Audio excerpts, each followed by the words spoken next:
فاقرؤوا ما تيسر منه وأقيموا الصلاة وآتوا الزكاة وأقرضوا الله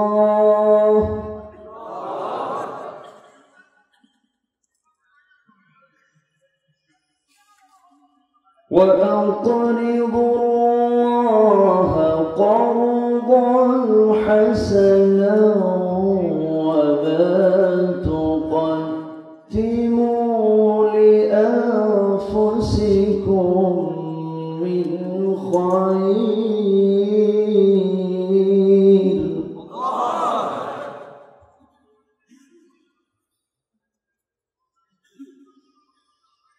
وما تقدموا لأنفسكم من خير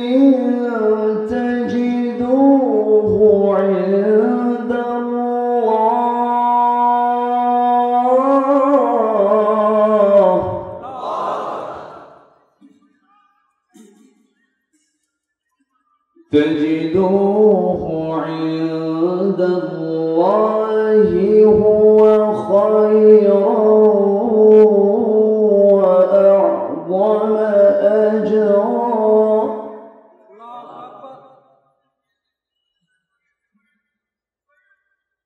واستغفروا الله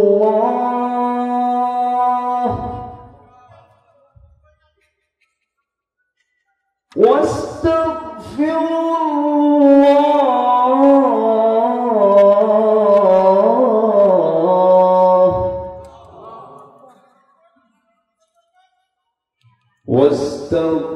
الله إن الله غفور رحيم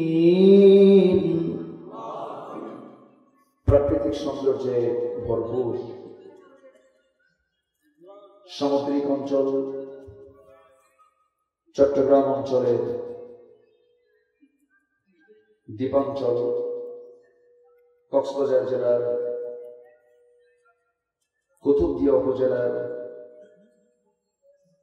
Dhurung high school স্টেডিয়ামে অনুষ্ঠিত light house সমাজ উন্নয়ন পরিষদ কর্তৃক আয়োজিত দুদিনব্যাপী তাফসীরুল কোরআন মাহফিল 2021 আজকের এই সমাপনী দিবসের সম্মানিত সুযোগ্য সভাপতি জনাব শাহজাদা শেখ ফরিদ আল কুতুবী, আজকের প্রোগ্রামের সম্মানিত প্রধান উপদেষ্টা জনাব ASM ইসমাইল খান, আজকের মাহফিলের বরেণ্য মেহমান বরেণ্য মুফাসসির, আমার পূর্বে কথা বলেছেন নন্দিত আলেমে দ্বীন, খ্যাতনামা মুফাসসির কোরআন, ইসলামিক স্কলার, আমার অত্যন্ত কাছের আমার হৃদয়ের মানুষ মুহতারাম মাওলানা মাহমুদুর রহমান দিলওয়ার সাহেব, সুন্দর ইসলামী সঙ্গীত দিয়ে আমাদের হৃদয়ের খোরাক জুগিয়েছেন, হৃদয়ের খোরাক দিয়েছেন আমার আরেক প্রিয় ভাই, এদেশে ইসলামী সঙ্গীত অঙ্গনের একটি উজ্জ্বল নক্ষত্র, বিশিষ্ট আইনজীবী জনাব রুকনুজ্জামান সাহেব, উপস্থিত হযরত উলামায়ে কেরাম, ফদলায়ে ইসলাম, সুশীল সমাজ, জাতির শ্রেষ্ঠ সন্তান, নাগরিক তৈরির কারিগর শিক্ষক মণ্ডলী, জাতির বিবেক সাংবাদিক বৃন্দ, প্রশাসনের দায়িত্ব নিয়োজিত কর্মকর্তা বৃন্দ, গোয়েন্দা সংস্থার সদস্যবৃন্দ, সামনে উপস্থিত আজকের মাহফিলের প্রধান আকর্ষণ, যাদেরকে নিয়ে আজকের এই বর্ণাঢ্য আয়োজন, আমার সামনে উপস্থিত তাওহীদের পতাকাবাহী, কালেমার ঝান্ডাবাহী, দ্বীন ইসলামের নরসারদুল বীর মুজাহিদ, প্রাণ প্রিয় সম্মানিত দ্বীনী ভাইরা, আড়ালে বসে আছেন সম্মানিতা শ্রদ্ধেয়া সর্বগুণে গুণান্বিতা মা বোনেরা। আলোচনার প্রথমেই আনুষ্ঠানিকতার মধ্য দিয়ে আমার পক্ষ থেকে আবারও দিল খোলা সালাম, আসসালামু আলাইকুম ওয়া রাহমাতুল্লাহি তাআলা ওয়া বারাকাতুহু।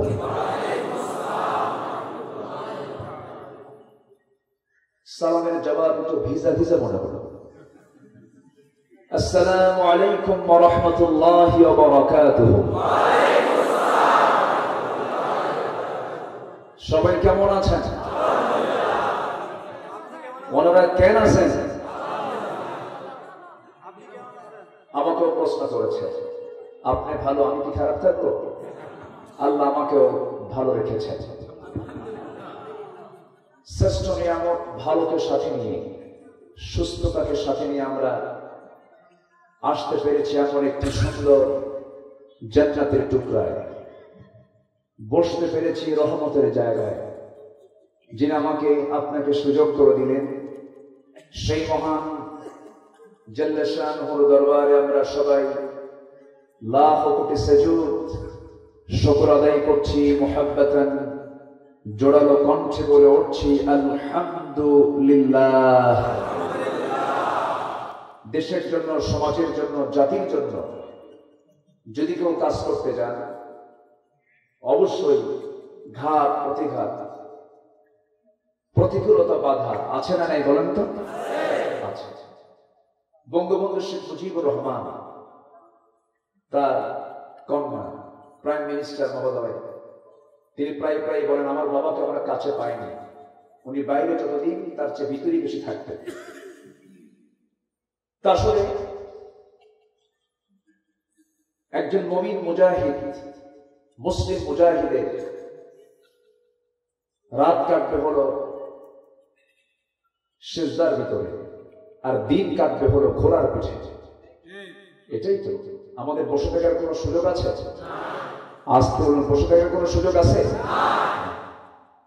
আমরা কাজ করব কেমনে? এর জন্য আল্লাহ পাক কাজ করার জন্য, আমল করার জন্য, আমলের বাংলা হলো কাজ, আমলের বাংলা কি? কাজ। সেই কাজ করার জন্য, আমল করার জন্য দিয়েছেন কোন কিতাব বলেন তো? কোরআনটা দিয়েছেন। এই আল্লাহর কালাম আল্লাহ পাক আমাকে আপনাকে দিয়েছেন দয়া করে। যদি তিনি না দিতেন, আমি কি আমার আল্লাহকে দেখতে পেতাম? চিনতে পেতাম না? আমি আল্লাহর পরিচয় পেতাম না? যতগুলো নিয়ামত আল্লাহ পাক দিয়েছেন, নিয়ামতের কিছু বর্ণনা আল্লাহ পাক সূরা রহমানে দিয়েছেন। প্রথম আল্লাহ পাক কোরআন দিয়ে শুরু করেছেন। আল্লাহ রাব্বুল আলামিন বলেন, আর-রহমান আল্লামাল কুরআন খালাকাল ইনসানা আল্লামাহুল বায়ান الشمس والقمر بحسبان والنجم والشجر يسجدان। জোরে বলি আল্লাহু আকবার। রহমান কে? রহিম কে? যিনি বান্দার প্রতি রহম করে কোরআন শিক্ষা দিয়েছেন। কোরআন যদি না পেতাম, আমরা আলো পেতাম না। কোরআন হলো আলো। কোরআনটা কি? আলোর বিপরীতটা কি? অন্ধকার। অন্ধকার দূর করার জন্য যেমন আলোর প্রয়োজন, এই যে কুতুবদিয়ার মানুষ সব একসঙ্গে ভেঙে এসেছেন, হাজার হাজার মানুষ সমবেত হয়েছে, মেঠো পথ পাড়ি দিয়ে মাহফিল এসেছেন।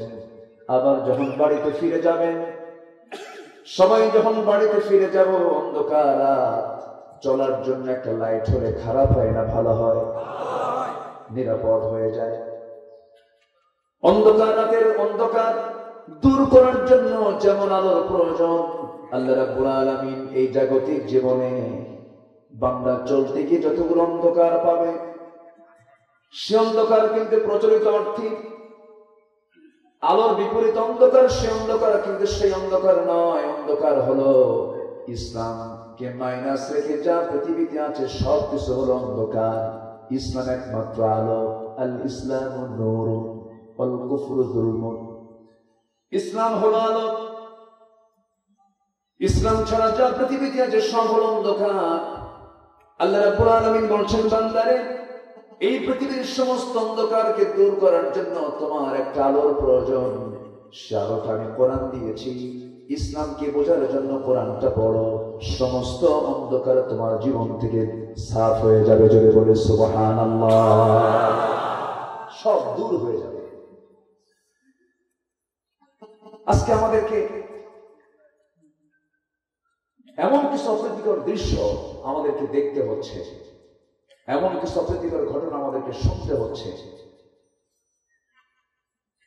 যেটা সংখ্যাগরিষ্ঠ মুসলিম দেশ হিসাবে বাংলাদেশ এটা মানায় না। যেমন খুবই সম্প্রতি এই তো ঘটে গেল, একটা মার কোল ফাঁকা হলো। আনুষ্কা বিহানের ইতিহাস বাংলাদেশের রচনা কেন হবে? এই একটি বছর যদি আমরা জরিপ করতে যাই, ধর্ষণের একটি মহড়া চলছে বাংলার জমিনে, ঠিক কিনা? কিন্তু এগুলো বন্ধ হবে কেমনে? বন্ধ করার উপায়গুলো কি? এই জন্য আমার দেশে আছে কিছু বুদ্ধিজীবী। মৎস্যজীবী মাছ বেঁচে খায়, আর বুদ্ধিজীবী বুদ্ধি বেঁচে খায়। কি বেঁচে খায়? বুদ্ধি বেঁচে খায়। সম্মানিত ভাইয়েরা, এই সমস্ত বুদ্ধিজীবীদের বুদ্ধি দিয়া, এরা বুদ্ধিজীবী না, বুদ্ধি প্রতিবন্ধী। এই সমস্ত বুদ্ধি দিয়া সমাজের এই অসামাজিক কার্যকলাপ বন্ধ করা যাবে না। বন্ধ হওয়ার জন্য কোরআনে বিধান আছে না নাই? আসতে বলবেন না, আছে না নাই? একটু আমরা চেষ্টা করি, পর্দাটি একটু অবলম্বন করি, শুরু করি না পর্দা। দেখুন তার রেজাল্ট কত সুন্দর হয়ে যায়। শুরু করি রাসূলের সুন্নাহ কাজ। একটু দাড়ি রেখে দেই না, আমাকে জঙ্গি বলুক, সমস্যা নেই তো। সুন্নাহ দাড়ি এটা এমন একটি সুন্নাহ যেটা কবর পর্যন্ত মানুষ সঙ্গে করে নিয়ে যেতে পারবে। আলহামদুলিল্লাহ।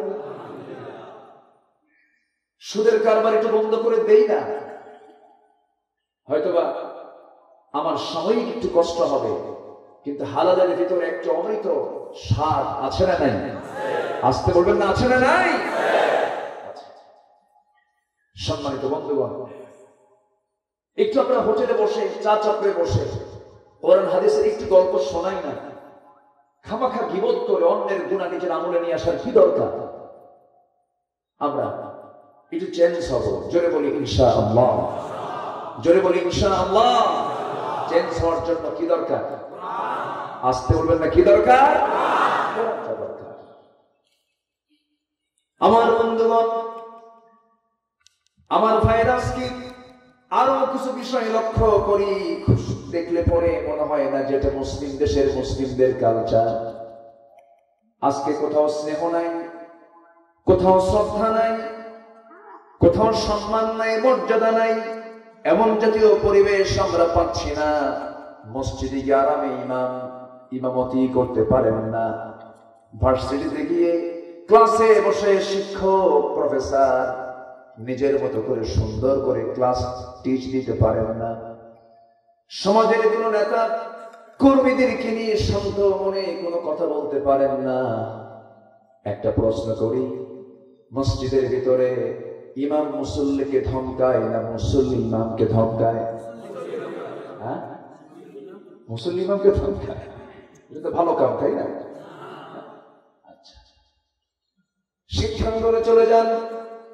শিক্ষাঙ্গনে শিক্ষক ছাত্রকে ধমক দেয় না, ছাত্র শিক্ষককে ধমক দেয়। ছাত্র যখন শিক্ষকের ঘরের মধ্যে ঢুকতে নেয়, শিক্ষক ভয়ে দাঁড় হয়েছে, বলে বাবা তুই যা বলবি তাই মানবো। ঠিক কিনা? কেন? এগুলোর কারণগুলো কি? বেয়াদব কেন হচ্ছে? এর মূল কারণ হলো জাতীয়ভাবে কিছু বেয়াদব আমার দেশে জন্ম নিয়েছে। কিছু জাতীয় বেয়াদব আছে না? না, জাতীয় কিছু বেয়াদব আছে। দেখেন না, মাঝে মাঝে বলে ঘাড় মটকায় দাও, বলে না ঘাড় মটকায় দাও, হাত ভাঙবো, খেলা হবে।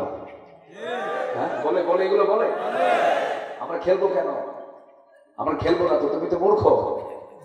মূর্খের সঙ্গে খেলা হারাম, মূর্খের সঙ্গে খেলা হারাম, যাবে না। মূর্খদের সঙ্গে কোনো খেলাধুলা করা যাবে না,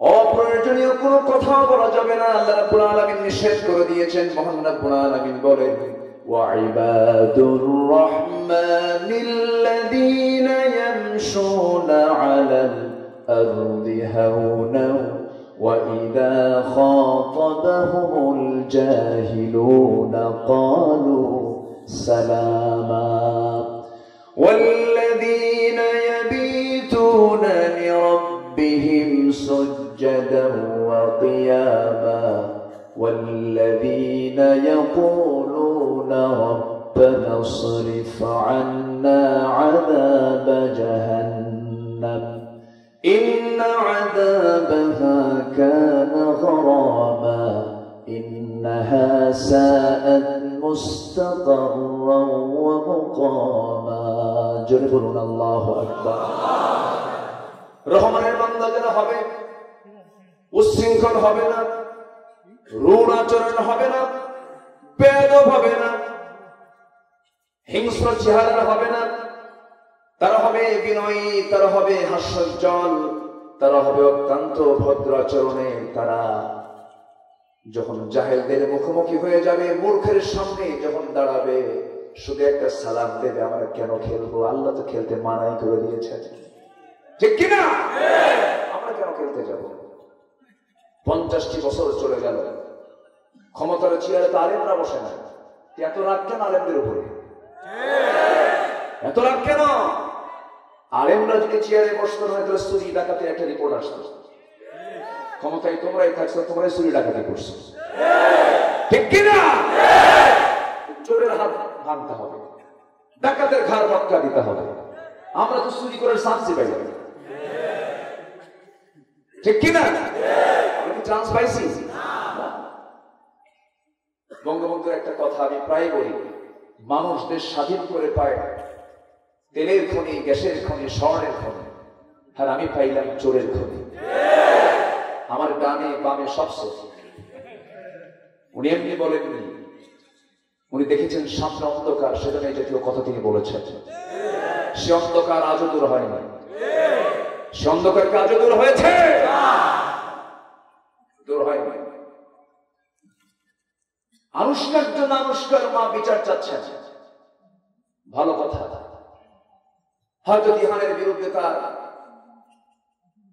প্রচন্ড ক্ষোভ, রাগ, আমার মেয়ে হারালাম, কিন্তু আপনি কেমন মা, আপনি কেমন আদর্শ লালন করে চলেন? আপনার মেয়ে গ্রুপ স্টাডিতে যায়, 6-7টা ছেলের সামনে একটা মেয়ে একা ক্লাস করে। অবশ্যই সমস্ত অনৈতিক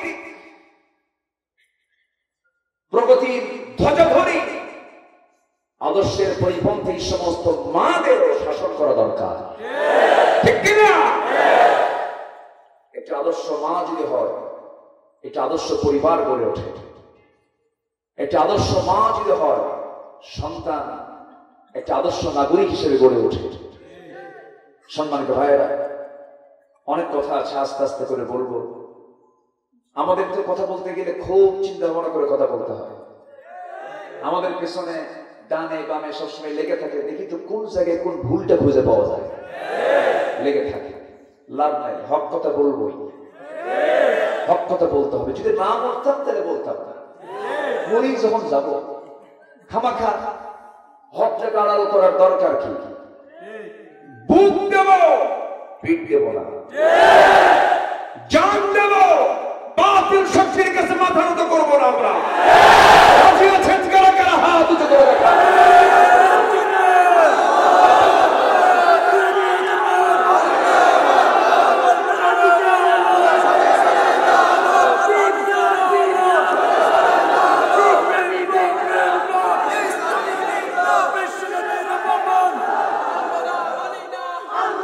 আল্লাহ সবার হাতকে কবুল করুন, জোরে বলে আমিন, আরো জোরে আমিন। যা কথা হবে বাঁকা কথা না সোজা কথা? জান্নাত কোন পথে, বাঁকা লাইন না সোজা লাইন? ইহদিনাস সিরাতাল মুস্তাকিম। বাঁকা লাইনে জান্নাত নাই, বক্রতার ভিতরে কোনো কল্যাণ নাই। একমাত্র জান্নাত পেতে হলে আল্লাহ রাব্বুল আলামিন বলছেন, বান্দা তুমি সোজা সাতটা কথা বলো, এনি বিনি হিকমত খাটায় কোনো কথা বলতে যেও না, সোজা কথা বলে দাও। ইয়া আইয়ুহাল্লাযীনা আমানু তাকুল্লাহা ওয়া কুলু قولا سديدا يصلح لكم أعمالكم ويغفر لكم ذنوبكم ومن يطع الله ورسوله فقد فاز فوزا عظيما جربنا الله أكبر ইমানদারেরা তোমরা কেবলমাত্র শুধুমাত্র একমাত্র আল্লাহকে ভয় করে চলো। আল্লাহর জায়গায় কাউকে ভয়ের স্থান দিলে সে হয়ে যাবে মুশরিক। সে কি হয়ে যাবে? মুশরিক হয়ে যাবে। কাউকে ভয় করা যাবে না, কে ছাড়া? আল্লাহ ছাড়া। ওয়াকুলু কাওলান সাদীদা, এবং সোজা সাপটা কথা বলো, ইনিয়ে বিনিয়ে কোনো কথা বলতে যেও না। যা বলবে সুন্দর সত্য কথা বলবে। মান কানা ইউমিনু বিল্লাহ ওয়াল ইয়াউমিল আখির ফালইয়াকুল খায়রান আও ইয়াসমুত। যদি কোনো বান্দা আল্লাহর প্রতি ঈমান আনে, পরকালকে বিশ্বাস করে, সে যেন উৎকৃষ্ট কথা বলে, সোজা কথা বলে। আর যদি কোনো কথা না থেকে থাকে, সে যেন চুপ থাকে, কথা বলার দরকার নাই। আমার বন্ধুগণ, এই সোজা কথা বলার জন্য তোমাকে শিক্ষার দরকার। এই জন্য সবার আগে দুনিয়ার শিক্ষা না ওহির শিক্ষা? দুনিয়ার শিক্ষা না দ্বীনের শিক্ষা? দ্বীনের শিক্ষা। আমার ভাইরা, দ্বীনের শিক্ষা গিয়ে শিখতে হবে আমার বন্ধুগণ। তবে একটা কথা বলি, ইসলাম শিক্ষার সাধারণ শিক্ষা বলতে কোনো শিক্ষা কিন্তু নাই। এই পৃথিবীর যত শিক্ষা আছে, সমস্ত শিক্ষা, সমস্ত মূল নির্যাস হলো কোরআনে কারীম। এর মধ্যে ফিজিক্সের কথা আছে, কেমিস্ট্রির কথা আছে, বায়োলজির কথা আছে, এর মধ্যে জুলজির কথা আছে, এর মধ্যে ল আছে, এর মধ্যে কি নাই সব কিছু আছে। সায়েন্সের মোটামুটি 250 থেকে 300 আয়াত আল্লাহ রাব্বুল আলামিন কোরআনে কোট করে দিয়েছেন। সৌর জগৎ নিয়ে কথা আছে, সমুদ্র জগৎ নিয়ে কথা আছে। মারাজাল বাহরাইনি ইয়ালতাকিয়ানি বাইনাহুমা বারযাখুন লা ইয়াবগিয়ান। ঠোঁট মিলিয়ে মিলে আমার সঙ্গে বলুন, ফাবিআইয়ি আলাই রাব্বিকুমা তুকাযযিবান। পাহাড় নিয়ে কথা আছে। أفلا ينظرون إلى الإبل كيف خلقت وإلى السماء كيف رفعت وإلى الجبال كيف نصبت وإلى الأرض كيف سطحت فذكر كركتها فذكر إنما أنت مذكر جربني الله أكبر। সব আল্লাহ রাব্বুল আলামিন বলে দিয়েছেন, কোনো কিছু বাদ যায় নাই, সব কিছু কোট করেছেন। এই জন্য আল্লাহ বলছেন, বান্দা সব বেদবি ঠিক হবে। আদো বলা হবে কোরআনটা পড়। আমি যেখান থেকে তেলাওয়াত করেছি, আল্লাহ রাব্বুল আলামিন 5টা হুকুম করেছেন। এর মধ্যে 1 নম্বর হুকুম হলো সূরাতুল মুজাম্মিল। সূরাতুল মুজাম্মিল ফাকরাউ মা তায়াসসারা মিনহু ওয়া আকিমুস সালাতা ওয়া আতুস যাকাত ওয়া আকরিদুল্লাহা করদান হাসানান ওয়া মা তুকদ্দিমু লিআনফুসিকুম মিন খায়রিন تجدوه عند الله জোরে বলি আল্লাহু আকবার। তোমার জন্য 5টা কাজ, এই 5টি কাজ করলে আমি তোমাকে 2টা পুরস্কার দেব। কয়টা পুরস্কার বলেন? 5টা কাজের কয়টা পুরস্কার? 2টা পুরস্কার। আমি তোমাকে ক্ষমা করে দেব, রহমত দিয়ে ধন্য করব। জোরে বলি সুবহানাল্লাহ। রহমত দিবেন কে? আল্লাহ। ক্ষমা করবেন কে? আল্লাহ। আমাদের কোনো টেনশন আছে নাকি? না। ক্ষমা যদি পেয়ে যাই, রহমত যদি পেয়ে যাই, আর কি আগে কিছুই তো দরকার নাই। কিন্তু ক্ষমা এবং রহমত পাওয়ার জন্য 5টা কাজ আমরা করব। 1 নাম্বার কাজ হলো, তোমার কাছে যেগুলো সহজে তেলাওয়াত মনে হয়, কোরআনটা সুন্দর করে পড়ো। নিয়মিত না অনিয়মিত? নিয়মিত না অনিয়মিত? আল্লাহ বান্দাকে নিয়মিত বান্দা হতে বলেছেন না অনিয়মিত বান্দা হতে বলেছেন? নিয়মিত মুসল্লি না অনিয়মিত মুসল্লি? নিয়মিত মুসল্লি আমাকে আপনাকে হতে হবে। বাংলাদেশের মুসল্লি 2 প্রকার, একটা রেগুলার আর একটা ইররেগুলার। ইররেগুলার হলো VIP person, irregular VIP person. যারা ইররেগুলার হন, যারা অনিয়মিত মুসল্লি, তারা নামাজ পড়ার সময় পান না। এত বড় তারা ভিআইপি, আল্লাহকে টাইম দেবেন তখন সময় নাই, খুব ব্যস্ত। আজান যখন হয়ে যায় নামাজ পড়তে পারেন না। মাঝে মাঝে শুক্রবার এসে আল্লাহকে বলে যে আল্লাহ সময় ছিল না 6 দিন, আজকে একটু দেখা করে গেলাম, মাফ করে দিও। আল্লাহকে ঠেকা পড়ছে। আমার বন্ধুগণ, আল্লাহ তাআলা নিয়মিত মুসল্লিকে পছন্দ করেন। অনিয়মিত মুসল্লির জন্য আল্লাহ রাব্বুল আলামিন জান্নাত রাখেন নাই। কারণ আল্লাহ রাব্বুল আলামিন সুন্দর করে বলছেন, ফাওয়াইলুল লিল মুসাল্লিনা আল্লাযীনা হুম আন সালাতিহিম সাহুন আল্লাযীনা হুম ইউরাউনা ওয়া ইয়ামনাউনাল মাউন। হেলাই ধুলাই নামাজ পড়লে কবুল হবে না, তাদের জন্য জাহান্নাম। লোক দেখানো নামাজ পড়লে পরে ওই লোক দেখানো নামাজের জন্য জাহান্নাম, ওয়াইল নামক দোজখ। আর আল্লাহ বলছেন কোন নামাজি? রেগুলার মুসল্লি। قد أفلح المؤمنون الذين هم في صلاتهم خاشعون والذين هم عن اللغو معرضون والذين هم للزكاة فاعلون والذين هم لفروجهم حافظون والذين هم على صلواتهم يحافظون। جربوا الله أكبر। নামাজের ক্ষেত্রে যারা যত্নবান হবে, নামাজের ক্ষেত্রে যারা খুশু ভাব নিয়ে যারা নামাজ পড়বে, তাদের জন্য জান্নাতুল ফিরদাউসকে রেখেছেন। উলাইকা হুমুল ফিরদাউস হুম ফিহা খালিদুন আল্লাযীনা ইয়ারিসুনাল ফিরদাউস হুম ফিহা খালিদুন। জোরে বলি আল্লাহু আকবার। এই নামাজের ক্ষেত্রে যারা নিয়মিত ভাবটা নিয়ে চলবে, নামাজটাকে বাদ দেবে না। সূরা মুজাম্মিলের ভিতরে তাহাজ্জুদের কথা এসেছে আগে।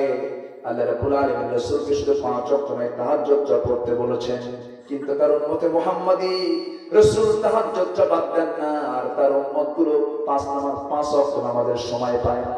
কি কত দাম, তাই না? নবীজির তাহাজ্জুদ বাদ যায় না, আর তার উম্মতের 5 ওয়াক্ত নামাজের সময় হয় না। আর চোখের পানি ফেলে ফেলে মেরাজের রাত্রিতে, কদরের রাত্রিতে আল্লাহর দরবারে কেঁদে কেঁদে বলে, আল্লাহ মাফ করে দিও, এই মাসটা তোমার সাথে আছে, সামনে মাসে নামাজ পড়ুক না। আল্লাহর দরবারে কবুল হবে না।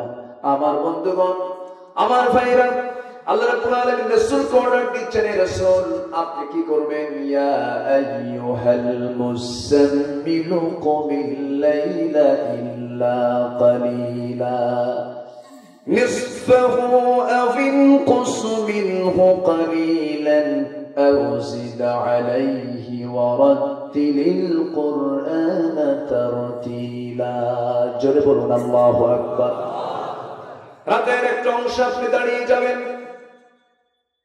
আমার খুশির জন্য আপনি সুন্দর করে দাঁড়িয়ে দাঁড়িয়ে আপনি আমার কাছে যাবেন আর কোরআনটা তেলাওয়াত করবেন, তাড়াতাড়ি না তারতিল করে, তাড়াতাড়ি না আস্তে আস্তে সুন্দর সুন্দর করে আপনি কোরআন তেলাওয়াত করবেন। আমার বন্ধুগণ, নবীর তাহাজ্জুদ নামাজের ভিতরে, নফল নামাজের ভিতরে এত সময় চলে যেত, ঘন্টার পর ঘন্টা তিনি সিজদার মধ্যে পড়ে থাকতেন, চোখের পানিতে যায় নামাজ ভিজে যেত, নবীজির কপাল ফুলে যেত, হাঁটুতে পানি চলে আসতো, নবীজি কাঁদতে কাঁদতে বেকরার হয়ে যেতেন। ইস্তাগফিরু রাব্বাকুম ইন্নাহু কানা গাফফারা, আল্লাহর কাছে মাফ চাও, তিনি মাফ করে দিবেন। একজন আম্মা জান আয়েশা বলছেন, ইয়া রাসূলুল্লাহ, আপনি তো বিশ্ব নবী, আপনার কোনো গুনাহ নেই, আপনি মাসুম বাচ্চার মতো এত কাঁদেন কেন? চোখের পানি ফেলে ফেলে এত আপনি বেকরার হয়ে যান কেন? আমার নবীজি বলছেন, আয়েশা রে, কাল কিয়ামতের ময়দানে, হাসরের ময়দানে আল্লাহ যদি আমাকে পাকড়াও করেন, আল্লাহর কসম করে বলি আমি নবীজিও পার পাওয়ার সুযোগ পাবো না। আমি আল্লাহর রহমতের আশায় সিজদায় পড়ে কান্দি। আমার বন্ধুগণ, রাসূল কি আশঙ্কা করতেন? আর আমার দেশের কিছু দরবারের কিছু মুরিদরা বলে, নামাজের কি প্রয়োজন, পীরের মুরিদ তো হয়েছি, ঠ্যাং ধরে জান্নাত পার হয়ে জাহান্নামে যাব। এরকম দরবার আছে না নাই? আছে না নাই? জিকির করে কি বাপ রে বাপ, আছে না? খাজা দিল কর তাজা, ইসমে জালাল, গাজার কলকি খাওয়া হালাল। জোরে কর নাউযুবিল্লাহ, জোরে কর নাউযুবিল্লাহ। এরকম ভণ্ড দরবার আমার দেশে আছে না নাই? কয়েকদিন আগে মরছে একটা ঢাকার একজন কুখ্যাত বিখ্যাত বিশেষ এক দুষ্ট মরে গেছে, বিশ্ব ঘোড়াও বুঝেন নাই? দেওয়ান পা বিশ্ব আশেক লাগে, ও হলো বিশ্ব ঘোড়াও, এত বড় পেট, ওটা একটা ওর গজব, এত বড় পেট, আপনি কোলাকুলি করবেন কেমন? উপায় নাই, পেটা পেটি, মাঝখানে বিশাল মোড়া। সে বলে তার বউ নাকি ফাতেমা, তার বউ নাকি হাসান হোসাইন, আবার তাকে গার্ড অফ অনার দেয়। একজন গার্ড অফ অনার পায়, আর যিনি কোরআন কিনি, যিনি কোরআনের জীবন্ত পাখি, তার বিছানার বালিশ নাই, তার থাকার জায়গা নাই, সারা রাত ঠান্ডা বাতাস দিয়ে তার দেহটা ঠান্ডা হয়ে যায়, বাইরের কোনো খাবার নাই। তাহলে সেও কোরআন পড়েছে, আবার আরেকজন আলেমও কোরআন পড়েছে। মিশরের সৈয়দ কুতুব শহীদ রহমতুল্লাহ আলাইহি, তিনি কোরআনের তাফসীর করলেন, ব্যাখ্যা লিখলেন, ফাঁসির মঞ্চে প্রস্তুতি নিলেন। আবার মিশরের আব্দুল বাসিত কোরআন তেলাওয়াত করলেন, ফুলের মালা গলায় দিলেন। ফুলের মালা আর ফাঁসির রশি কখনো একরকম হতে পারে না, ঠিক কিনা? সম্মানিত হাজিরিন, কোরআনকে পড়ার মতো পড়া পড়লে পরে, কোরআনকে বোঝার মতো বুঝতে গেলে অবশ্যই আমার সামনের পথ কুসুমাস্তীর্ণ নয়, আমার সামনের পথ হলো কণ্টকাকীর্ণ, বাধা বিপত্তি, জুলুম, নির্যাতনের সমস্ত কিছুকে পাড়ি দিয়ে মনজিলে মকসুদে জান্নাতের রাস্তা খুঁজতে হবে। কোন নবী নিজের বাড়িতে থাকতে পারেন নাই, দিনের হক দায়রা কখনো তারা আরামে দিনগুলো পার করতে পারেন নাই। অতএব সত্যের পথে নির্ভীক হয়ে থাকতে গেলে দুনিয়ার জীবনটা আরামের জীবন নয়, আমরা বিশ্রাম নেব একেবারে মরার পরে জান্নাতে। জোরে বলি ইনশাআল্লাহ, আরো জোরে বলি ইনশাআল্লাহ। চলবো কার পথে? আসতে বলবেন না, চলবো কার পথে? ভয় করি কাকে? কাকে ভয় করি? আল্লাহ। সোজা বেলালকে বলা হয়েছে, বেলাল তুমি নাকি ইসলাম কবুল করেছো? বেলাল বললেন, এমন করে প্রশ্ন করেন কেন? আপনি শুনবেন? মালিককে বলছে, উনি জানেন যেটা রেজাল্ট কি হতে পারে, আপনি শুনবেন? আপনি শুনবেন কেন, এখন দেখেন আপনি বল। সঙ্গে সঙ্গে বেলাল বলছেন আশহাদু আল্লা ইলাহা ইল্লাল্লাহু ওয়াহদাহু লা শারীকা লাহু ওয়া আশহাদু আন্না মুহাম্মাদান আবদুহু ওয়া রাসূলুহু। বুকে কোনো ভয় আছে নাকি? বিন্দু পরিমাণ কি তিনি ভীত সন্ত্রস্ত হলেন না? কি হবে হবে, যা হয়ে যাবে হয়ে যাবে। উমাইয়া বলে ফেললো, তুই কি জানিস এর পরিণতি কি হবে? মুসনা সেরে বলছেন, আমার পরিণতি শেষ কি হবে আমি যদি এটা বলে দিই তুমি তার আশ্চর্য হবে কি, আমি তো মৃত্যুর জন্য প্রস্তুতি নিয়ে ফেলেছি। যেরকম সুবহানাল্লাহ। মুসলমান মৃত্যুর জন্য সবসময় প্রস্তুতি নিয়ে থাকে, ঠিক কিনা বলে? কুন ফিদ দুনিয়া কান্নাকা গরীবুন আও আবিরুস সাবিল ইযা আসবাহতা ফালা তানতাযিরিল মাসা ওয়া ইযা আমসাইতা ফালা তানতাযিরিস সাবাহ। ও বান্দা, এই দুনিয়ার জিন্দেগিতে তুমি গরিবের মতো চলাফেরা করো। তুমি যখন সকাল পাবে অপেক্ষা করবে না সন্ধ্যা হবে, আবার যখন সন্ধ্যা অপেক্ষা করবে না সকালের জন্য, কারণ যে কোনো মুহূর্তে তোমার মৃত্যু হয়ে যেতে পারে। এমন মানসিকতা নিয়ে তোমাকে চলতে হবে মুসলমান। কি হলো বেলালের উপরে? ইতিহাস সবার কম বেশি জানা আছে, একটু সতর্ক করে দেওয়া, মনে করে দেওয়া, একটু আমাদের ইমানকে ঝালা করে দেওয়া, একটু ইমানকে চাঙ্গা করে দেওয়ার জন্যই বলা। সেই বেলালের শেষ অবস্থাটা এমন হলো যে হাতও ভাঙলো, পাও ভাঙলো, ঘাড় মটকায় দিল, গায়ের সমস্ত চামড়া গুলো ঝলসে দিল, প্রাণীর রশি, উটের রশি গলায় লাগায় দিয়া টেনে হেঁটে বালুর ভিতরে নিয়ে আসা হলো। হাত পা বাঁধা অবস্থায় বলা হলো, বেলাল এখনো সময় আছে, কি করবি বল। বেলালের মুখ থেকে একটা সূরা বাদ যায় না, সূরা ইখলাস। সবাই বলেন কুল হুয়াল্লাহু আহাদ আল্লাহুস সামাদ লাম ইয়ালিদ ওয়া লাম ইউলাদ ওয়া লাম ইয়াকুল লাহু কুফুয়ান আহাদ। আল্লাহ দুই না এক, আল্লাহ দুই না এক। আবু জেহলরা বানিয়েছে লাত মানাত উজ্জা, কয়টা হলো? কয়টা হলো? লাত মানাত উজ্জা কয়টা হলো? তিনটা। উমাইয়া বলে লাত মানাত উজ্জা, আর বেলাল বলছেন কুল হুয়াল্লাহু আহাদ আল্লাহুস সামাদ লাম ইয়ালিদ ওয়া লাম ইউলাদ ওয়া লাম ইয়াকুল লাহু কুফুয়ান আহাদ। আহাদ আর ওয়াহিদ তফাৎ আছে। ওয়াহিদ মানে হলো এক, আর আহাদ মানে হলো একক। আমার আল্লাহ এক নন, আমার আল্লাহ হচ্ছেন একক, যার কোনো দ্বিতীয় নাই।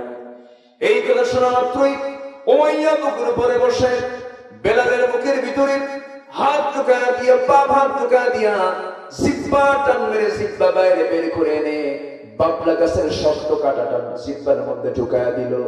জিহ্বার মধ্যে ঢুকায়া দিয়া ফিনকি দিয়ে রক্ত বের হয়ে গেল। বলা হলো, বেলাল রে, জিহ্বা বন্ধ করলাম, আর জিকির করবি কেমনে?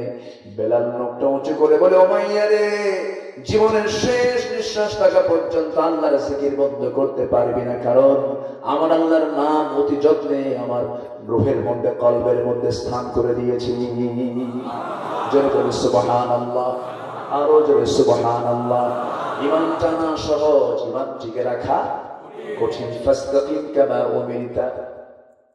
ঈমান টানা সহজ, কিন্তু ঈমান টিকে রাখা কঠিন, কারণ রাসূল বলেছেন এমন একটা সময় আসবে সকালবেলা বান্দার ঈমান থাকবে, বিকালবেলা কাফের হয়ে যাবে। কারণ আজকে আমার দেশের কিছু কিছু মুসলমান ছবির সামনে নীরবতা পালন করে না, বলেন নীরবতা পালন করে।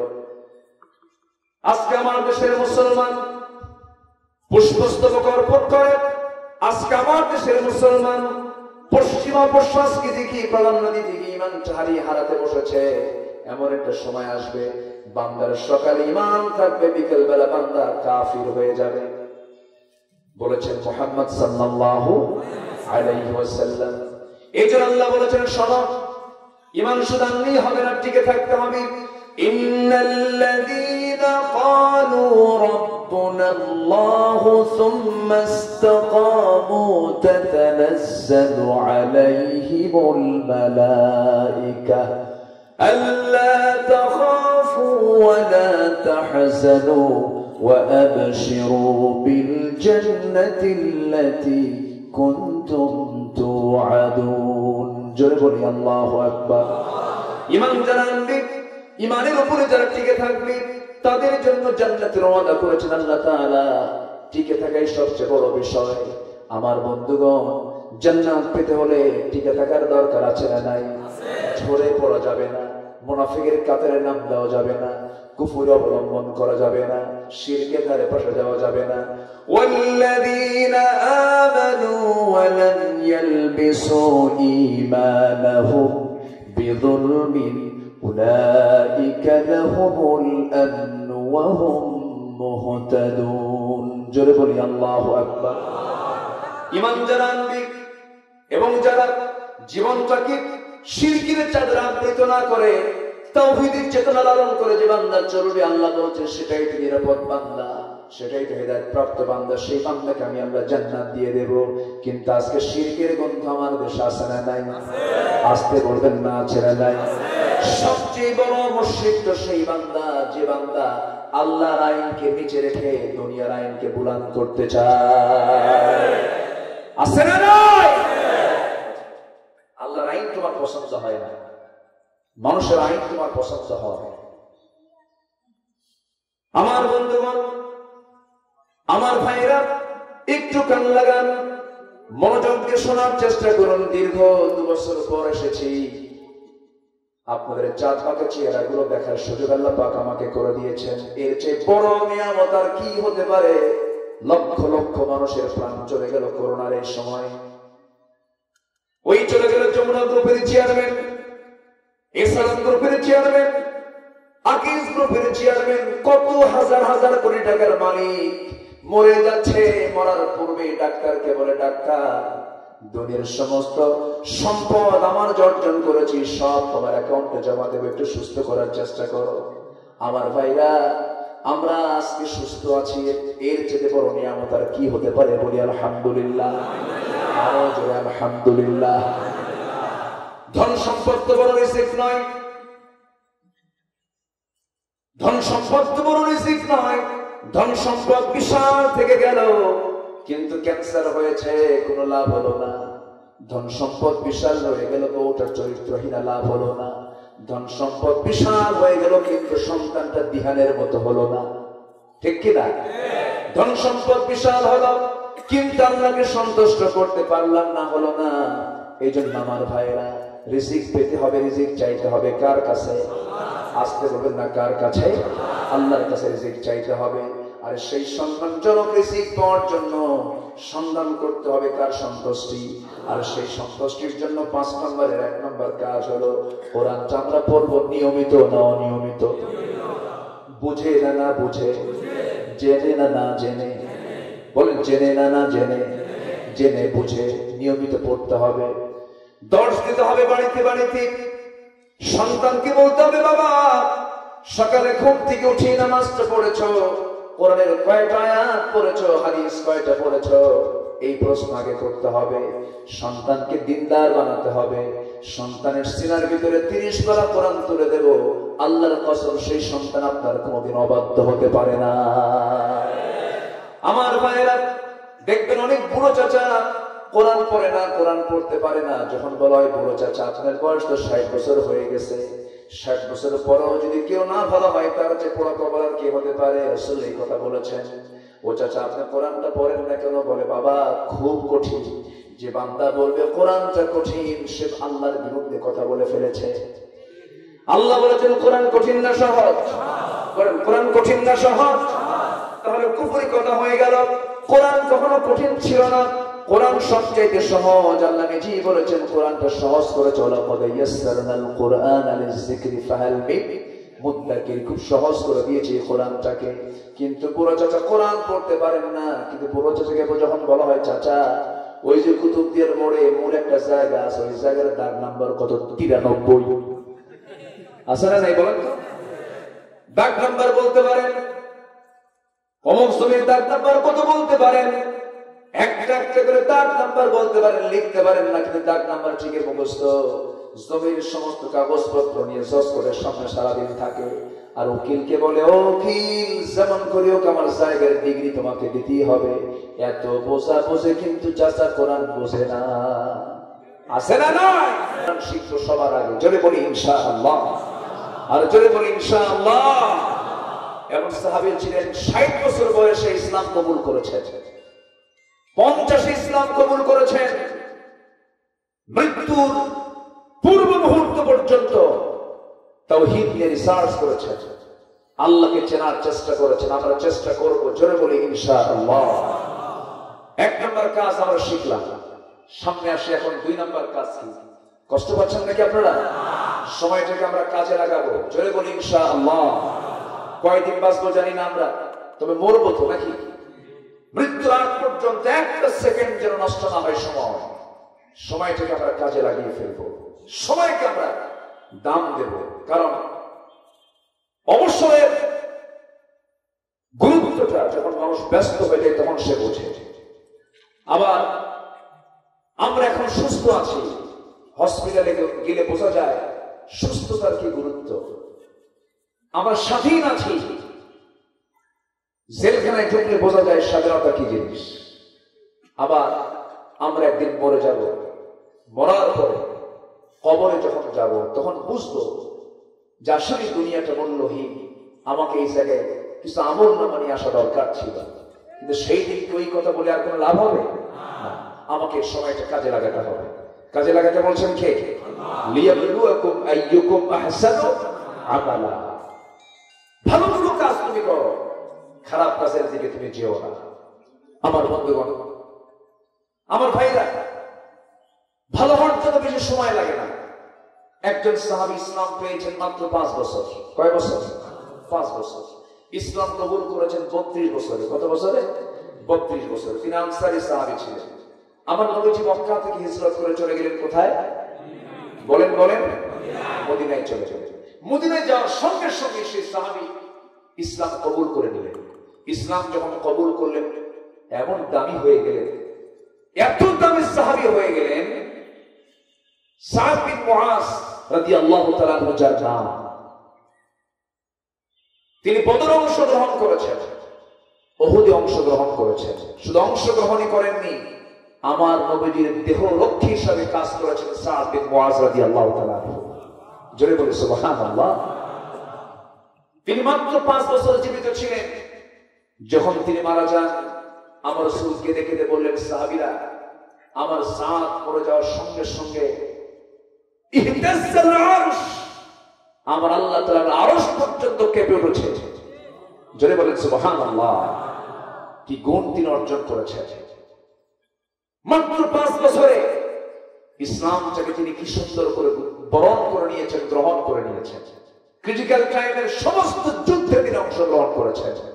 বদরে বীর দর্পে বীর বিক্রমে বাতিল শক্তির তিনি মোকাবেলা করেছেন। উহুদে নিজের আপন ভাই আমর বিন মুআজকে হারালেন, তার ভাই শহীদ হলেন উহুদের যুদ্ধে।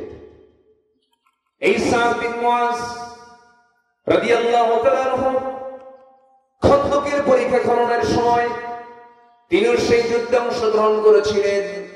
সেই যুদ্ধের প্রান্তরে যখন যুদ্ধ শুরু হয়ে গেল, সেই যুদ্ধের ময়দানে এক পর্যায়ে সাদ বিন মুআজ যুদ্ধ চালাতে গিয়া দেখা গেল তার পিছন দিকে একজন শত্রু তাকে আক্রমণ করে বসেছে। আক্রমণ করে তাকে রক্তাক্ত করে ফেলল। তার দেহ থেকে রক্ত ঝরতে ঝরতে এক পর্যায়ে রক্ত আর থামে না, ব্লিডিং আর বন্ধ হলো না। আমার নবীজির চোখের সামনে সাদ দুনিয়া থেকে বিদায় নিলেন।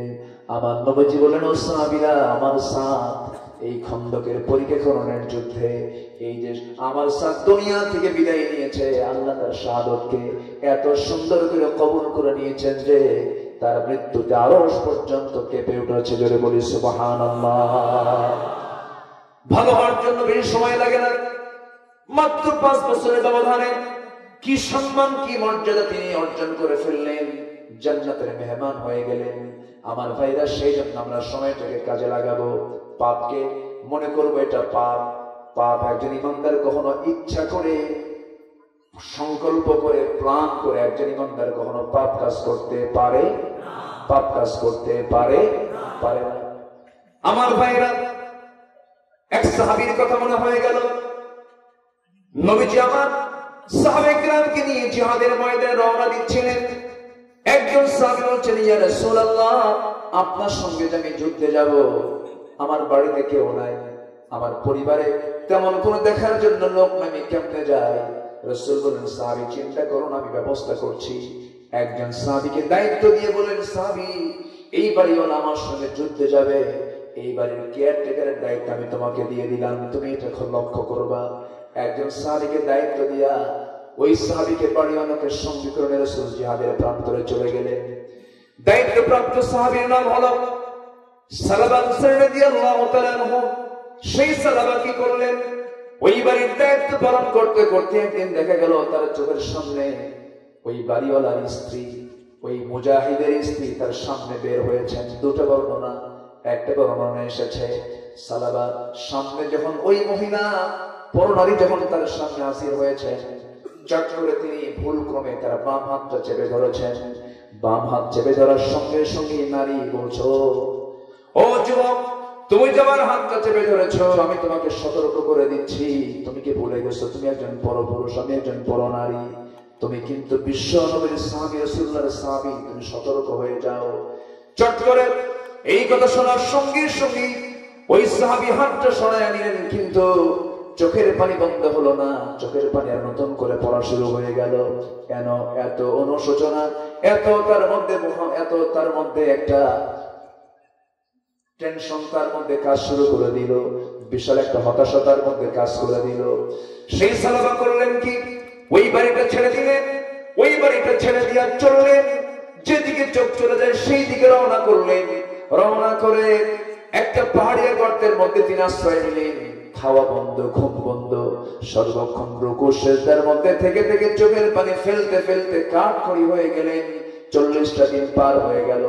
জিহাদের ময়দান থেকে রাসূল যখন ফিরেছেন মদিনায়, ওই মুজাহিদ বাড়িতে ঢোকার সঙ্গে সঙ্গে স্ত্রীর মুখ থেকে সমস্ত ঘটনা শোনার পরে বলছে, স্ত্রী, যা হয়েছে তেমন কিছু হয় না, আমরা তাকে মাফ করে দিলাম। নবীর কাছে আসা হলো, রাসূল বলেন, সাহাবীরা, তোমরা তাকে মাফ করলে আমি তাকে মাফ করতে পারবো না, কারণ আমি তাকে দায়িত্ব দিয়েছি।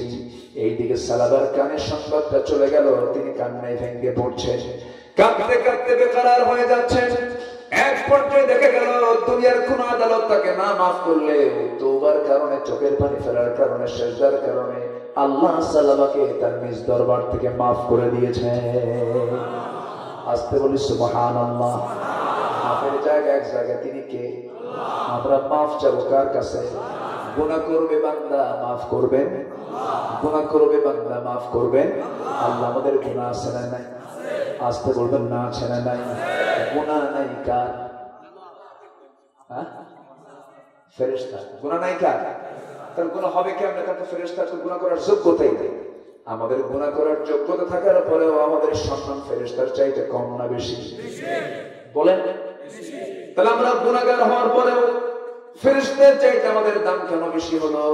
এর কারণ হলো আল্লাহ রাব্বুল আলামিন ফেরেশতাকে বিবেক বুদ্ধি দিয়েছেন, কিন্তু কামনা বাসনা দেন নাই। মানুষ ছাড়া পৃথিবীতে যত প্রাণী আছে সমস্ত প্রাণীকে মহান রাব্বুল আলামিন বিবেক বুদ্ধি দেন নাই, কামনা বাসনা দিয়েছেন। আমার ভাইরা, আর মানুষকে আল্লাহ রাব্বুল আলামিন কামনা বাসনাও দিয়েছেন, বিবেক বুদ্ধিও দিয়েছেন। বান্দা বিবেক বুদ্ধি দিয়ে কোরআনটা পড়ে, দিনটা শিখে সুন্দর করে বৈধ পথে জীবন চালাবে। আল্লাহ রাব্বুল আলামিন এই জন্যই বান্দার সম্মান সকল সৃষ্টির উপরে দিয়েছেন। জোরে বলি সুবহানাল্লাহ। আমাদের জীবনে গুনাহ আছে না নাই? আছে না নাই? গুনাহ হবে, মাফ চেয়ে নেব কার কাছে? আল্লাহর কাছে। গুনাহ হয়ে যাবে কারণ লাউ লাম তুযনিবু লাযহাবা আল্লাহু বিকুম ওয়া লাজাআ বিকওমিন ইউযনিবুন। তোমরা যদি গুনাহ না করো তাহলে আমি তোমাদের বিকল্প অন্য একটা জাতি দুনিয়াতে পাঠাবো যারা গুনাহ করবে। ফাস্তাগফিরুন, তারা আমার কাছে মাফ চাবে, আমি তাদেরকে মাফ করে দেব। গুনাহ হবে বান্দার, অবশ্যই গুনাহ হবে, কিন্তু ইচ্ছা করে পরিকল্পনা করে কোনোদিন কোনো বান্দা গুনাহ করতে গুনাহ করতে পারে না। ওই সাহাবী করলেন কি, রোনাজারি করতে করতে আল্লাহর দরবারে এক পর্যায়ে দোয়া কবুল হয়ে গেছে। ভুলটা করেছেন, কি করেছেন তিনি? কি ভুল করেছিলেন? আমার কথা কি বুঝতেছেন আপনারা? আমি কি আলোচনা চালিয়ে যাব?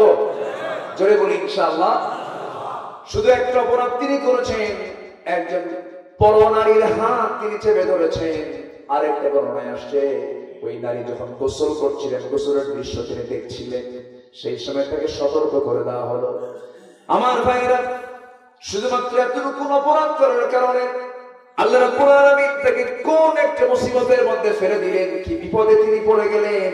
আজকে সমাজের চিত্রের দিকে যদি আমরা তাকাই, এর চাইতে ছোট অপরাধ না বড় অপরাধ? আজকে ছোট অপরাধ না বড় অপরাধ? বয়ফ্রেন্ড গার্লফ্রেন্ড, এগুলো তো আমাদের দেশে নাই। আজকে বলবেন না, চেনা নাই। আমার দেশে কি নাই? সব কিছু আছে। চোখের সামনে, শিক্ষকের সামনে, প্রশাসনের সামনে একটা ছেলে, একটা পরপুরুষ আরেকজন পরনারীকে সঙ্গে করে নিয়ে ধুমসে চলছে। ডেটিং হচ্ছে, মিটিং হচ্ছে, সব কিছু হচ্ছে। এমন নোংরামি গুলো চলে গাছের গোড়ায় গোড়ায়, জোড়ায় জোড়ায়, খোলা আকাশের নিচে। খোলা আকাশের নিচে বসে আনলিমিটেড টাইম, সকাল থেকে সন্ধ্যা পর্যন্ত জোড়ায় জোড়ায় বসে গেছে। ঘন্টার পর ঘন্টা চালাচ্ছে। ছেলের কোলে মেয়ে শুয়ে থাকে, মেয়ের কোলে ছেলে শুয়ে থাকে। এত বড় বড় নোংরামি গুলো চলছে, এরপরও পাপ চোখে দেখে না। সমস্ত অপরাধী খুঁজে পায় আল্লাহর কালামের যারা মেহমান, তাদেরকে জোরে কোন ঠিক কিনা? এই অকাম গুলো ওয়াজ করে বন্ধ হবে না। এই সমস্ত অসামাজিক জঘন্য কর্মগুলো, এই সমস্ত হাজার হাজার মাহফিল করে বন্ধ হবে না। শুধু নামাজ আদায় করে বন্ধ হবে না। এই সমস্ত অপকর্মগুলোকে বন্ধ করার জন্য একমাত্র কেবলমাত্র দরকার এই জমিনে কার আইন? আসতে বলবেন না কার আইন দরকার? আসতে বলবেন না কার আইন দরকার? শুধুমাত্র কোরআনের সমস্ত আয়াত লাগবে না।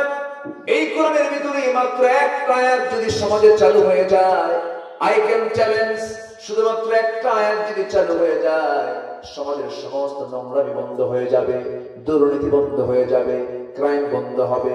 প্রদীপের মতো মানুষ আসবে না, সাহেব করিমের মতো মানুষের জন্ম হবে না, তনুর মতো হত্যা, তনুর মতো নারীর জীবন আর যাবে না, আনুষ্কার মতো নারীর আর জীবন যাবে না।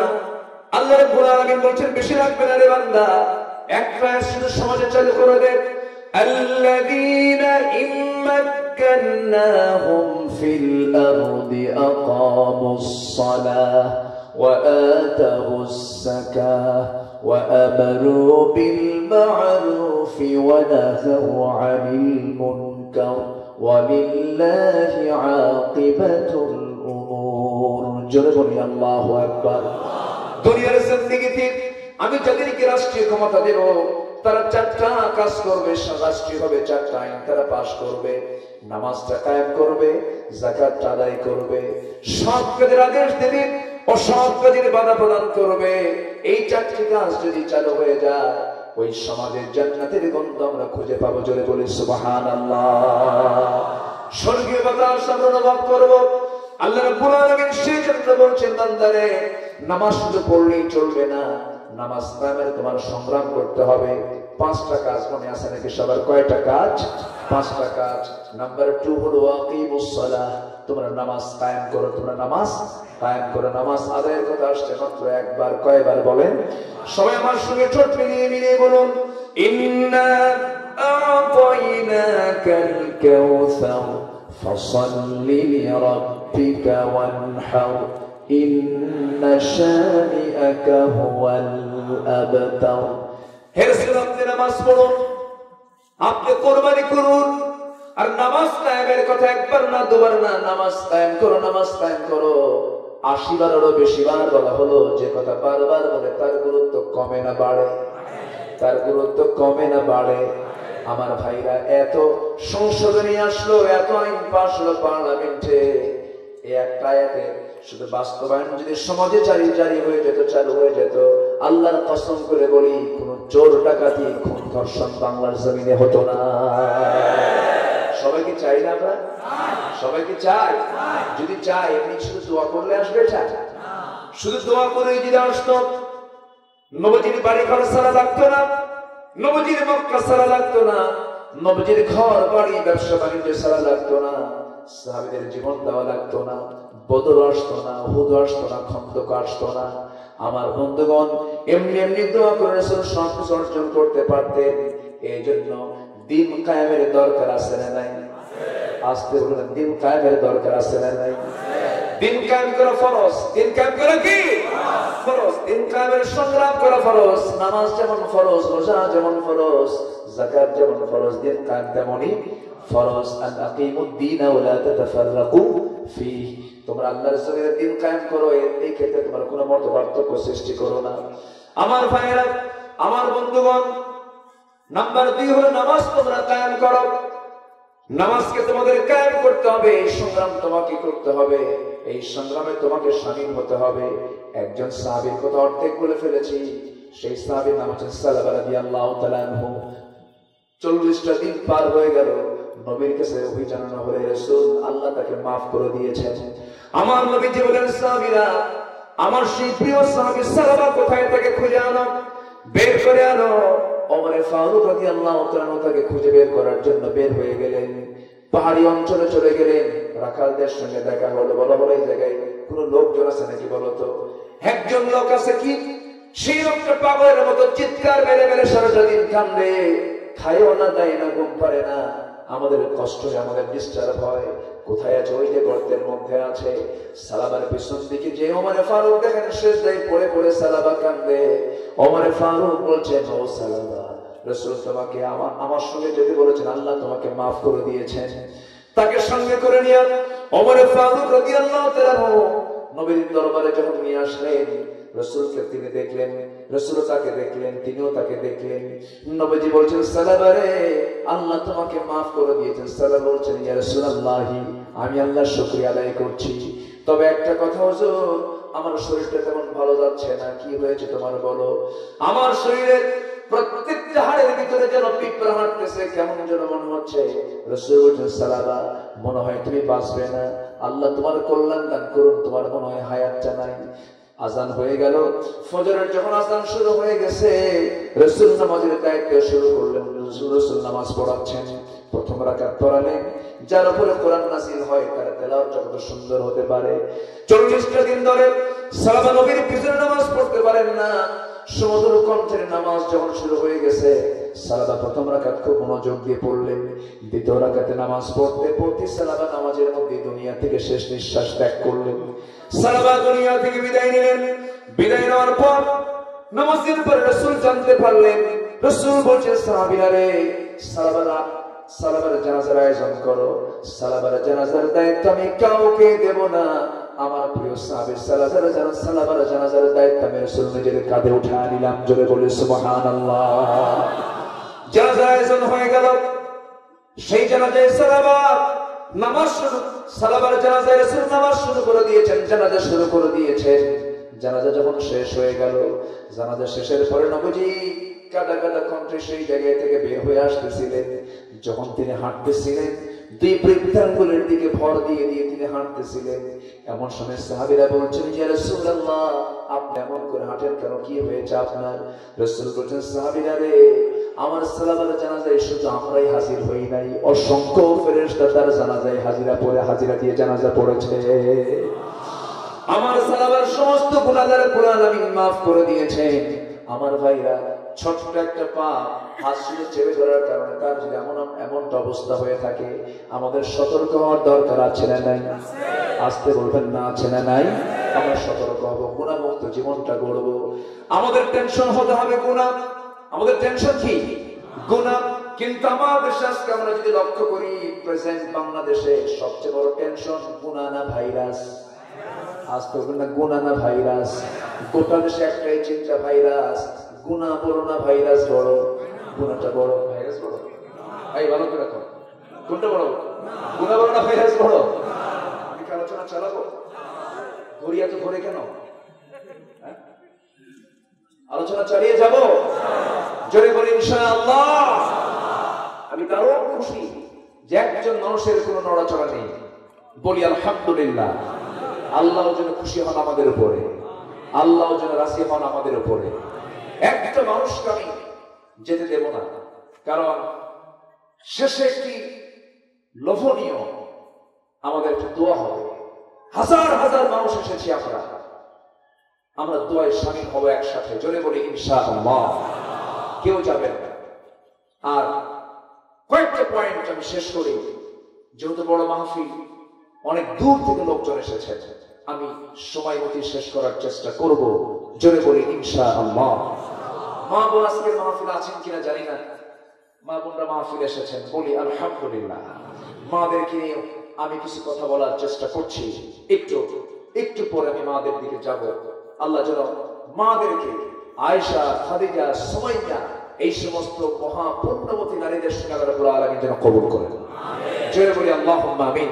তবে অনেক পাপ থেকে কুতুবদিয়া হেফাজতে আছে, কারণ কুতুবদিয়া নিজে একটা দেশ, বলি আলহামদুলিল্লাহ।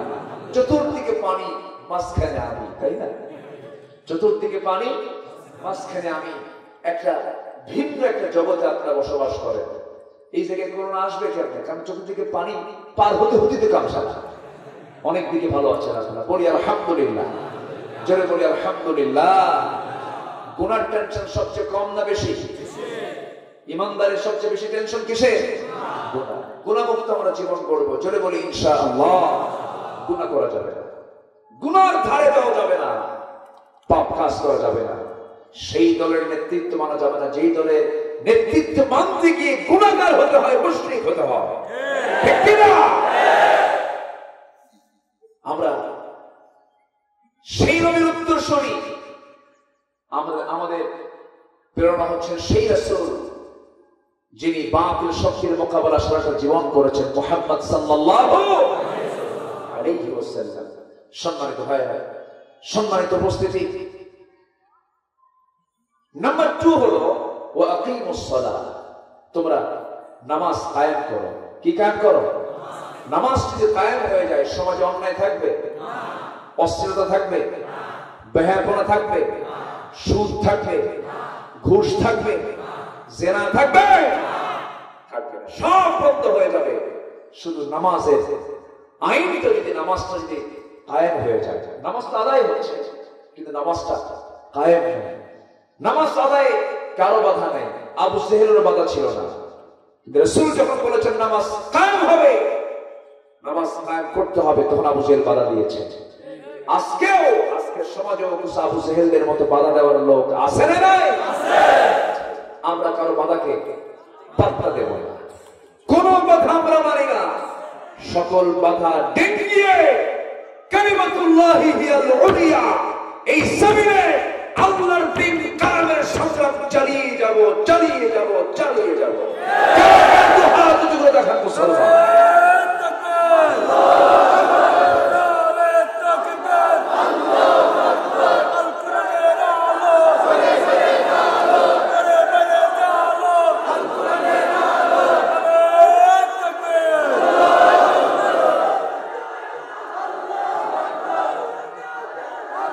আল্লাহ তুমি সবার হাতকে কবুল করো, জোরে বলি আমিন, আরো জোরে আমিন। এই জীবনটা কার হাতে? জীবনটা দেব কার হাতে? জীবন কার হাতে? এই জীবনটাও তুলে দেব কার হাতে? সোজা কথা, আল্লাহকে দিলে আমরা নিরাপদে, আল্লাহকে দিলে আমরা নিরাপদে, আর অন্য কোথাও দিলে নিরাপদ না বিপদ? বিপদ না মহাবিপদ? মহাবিপদ।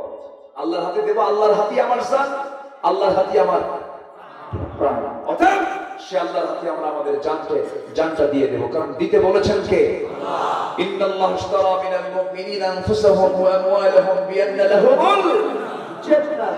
জান্নাত যদি আমাদের টার্গেট হয়, জান মাল দিতে হবে কার হাতে? আল্লাহর হাতে। আমাদের কোনো টেনশন নাই, জোরে বলি আলহামদুলিল্লাহ, জোরে বলি আলহামদুলিল্লাহ। সবাই নামাজ পড়ি তো? বিড়ি খায়? হ্যাঁ, বিড়ি খায়, বিড়িও খায়। বিড়ি খাওয়া সুন্নাত আদব, বিড়ি খাওয়া দরকার। কি টান মারে, বাপ রে বাপ! সে টান মারে দেখে মনে হয় ইব্রাহিমের উম্মত আছে না নাই? মনে হয় ইব্রাহিম থেকে বিড়ি খাওয়া আসছে। না, ইব্রাহিমও খান নাই, আদমও খান নাই, নূহও খান নাই, ইদ্রিসও খান নাই, আমার নবীও তো খান নাই। কিন্তু এরা খাওয়া শিখলো কেমন আল্লাহ যায়। কোন জায়গা থেকে যে আসলো? বিড়ি খাওয়া যাবে না, বিড়ির ধারে পাশে যাওয়া যাবে না। 70 বছর বয়স, বিড়ির টান দেখে মনে হয় 16 বছর। সমুদ্রের তীরে বসে ঠ্যাঙের উপর ঠ্যাং তুলে দিয়ে সমুদ্র দেখে আর বিড়ি খায়, মনে হয় অনেক সিদরাতুল মুনতাহা পার হচ্ছে। আসে না, এরকম আসে না? নাই না, আমরা খাবো না। কারণ বিড়ির ভিতরে কল্যাণ না অকল্যাণ, সুস্থতা না অসুস্থতা, সুস্থতা না রোগ, রোগ। যেটাতে রোগ হবে সেই জাতীয় কোনো খাবার, সেই জাতীয় কোনো নেশা বান্দা গ্রহণ করতে পারে না। রব্বানা যালামনা আনফুসানা, নফসের উপরে কোনো জুলুম করা যাবে না, দেহে কোনো জুলুম করা যাবে না। বিড়ি খেলে মানুষ অসুস্থ হয়, বিড়ি খেলে মানুষ রোগাক্রান্ত হয়ে পড়ে। আমরা এই সমস্ত নেশাগুলোকে বর্জন করব। আগে কিন্তু মানুষ মদ খায় না, আগে কিন্তু মানুষ বড় বড় নেশার দিকে যায়, আগে বিড়ি টানে, এরপরে খাওয়া শুরু করে। এই জন্য আমরা সমস্ত নেশা থেকে নিজেকে গুটিয়ে রাখবো। পান আপনি খান, পান খান, পান খান, কিন্তু কম খান, বেশি খায় না। কিছু কিছু লোকের পান খাওয়া দেখে মনে হয় আমার জন্মই হয়েছে পান খাওয়ার জন্য। এরকম কিছু লোক আছে না? নাই? এই গালে একখান, ওই গালে একখান, বেতন 10,000, পান খায় 6,000। আছে না? নাই? দরকার কি? ওলা তুবাযির তাবযীরা, অপচয় করো না। এটা তো প্রধান তোমার খাদ্য না, তোমার কি দরকার এত খাওয়া? আবার পান খান, মহেশখালীর পান তো মিষ্টি পান খান আপনি, পানের রস পেটের জন্য ভালো, কিন্তু পানের সঙ্গে আবার হাকিমপুরি রহমতুল্লাহ আলাইহি খাই কি আসলে নাই? বলেন তো, এটা কেন হাকিমপুরি খাওয়া যাবে না? কোন বাবা সর্দা খাওয়া যাবে না? এই সমস্ত কাজগুলো আমরা বন্ধ করবো। ইমানদার এগুলো করে না, ইমানদার কোন নেশা থেকে যাবে না। জোরে বলি ইনশাআল্লাহ। এগুলো করবে কখন? ইমানদার এগুলো করা ঠিক না।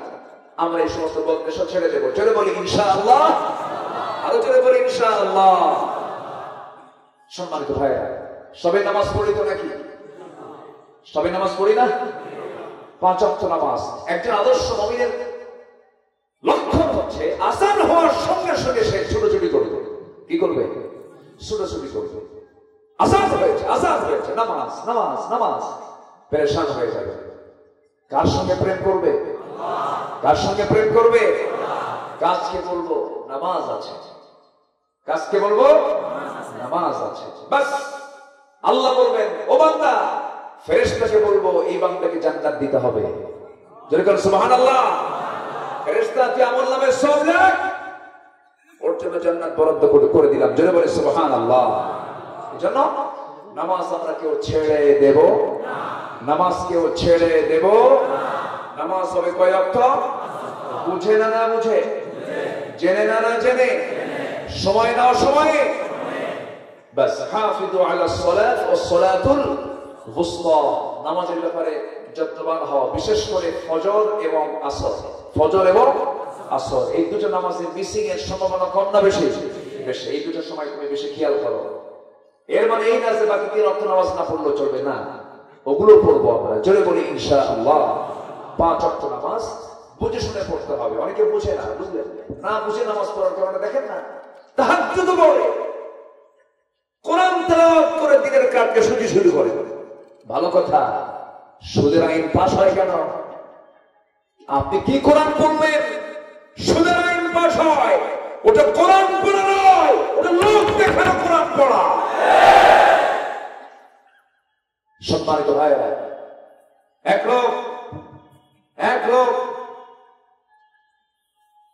লোক নামাজ পড়ে, এক লোক মসজিদের পাশে তার বাড়ি, লোকটা হিন্দু। লোকটা কি? হিন্দু। হিন্দু মানুষ প্রত্যেকদিন মসজিদের সামনে দিয়ে যায়। ইমাম সাহেব রুকু থেকে ওঠার সময় বলেন সামি আল্লাহু লিমান হামিদা।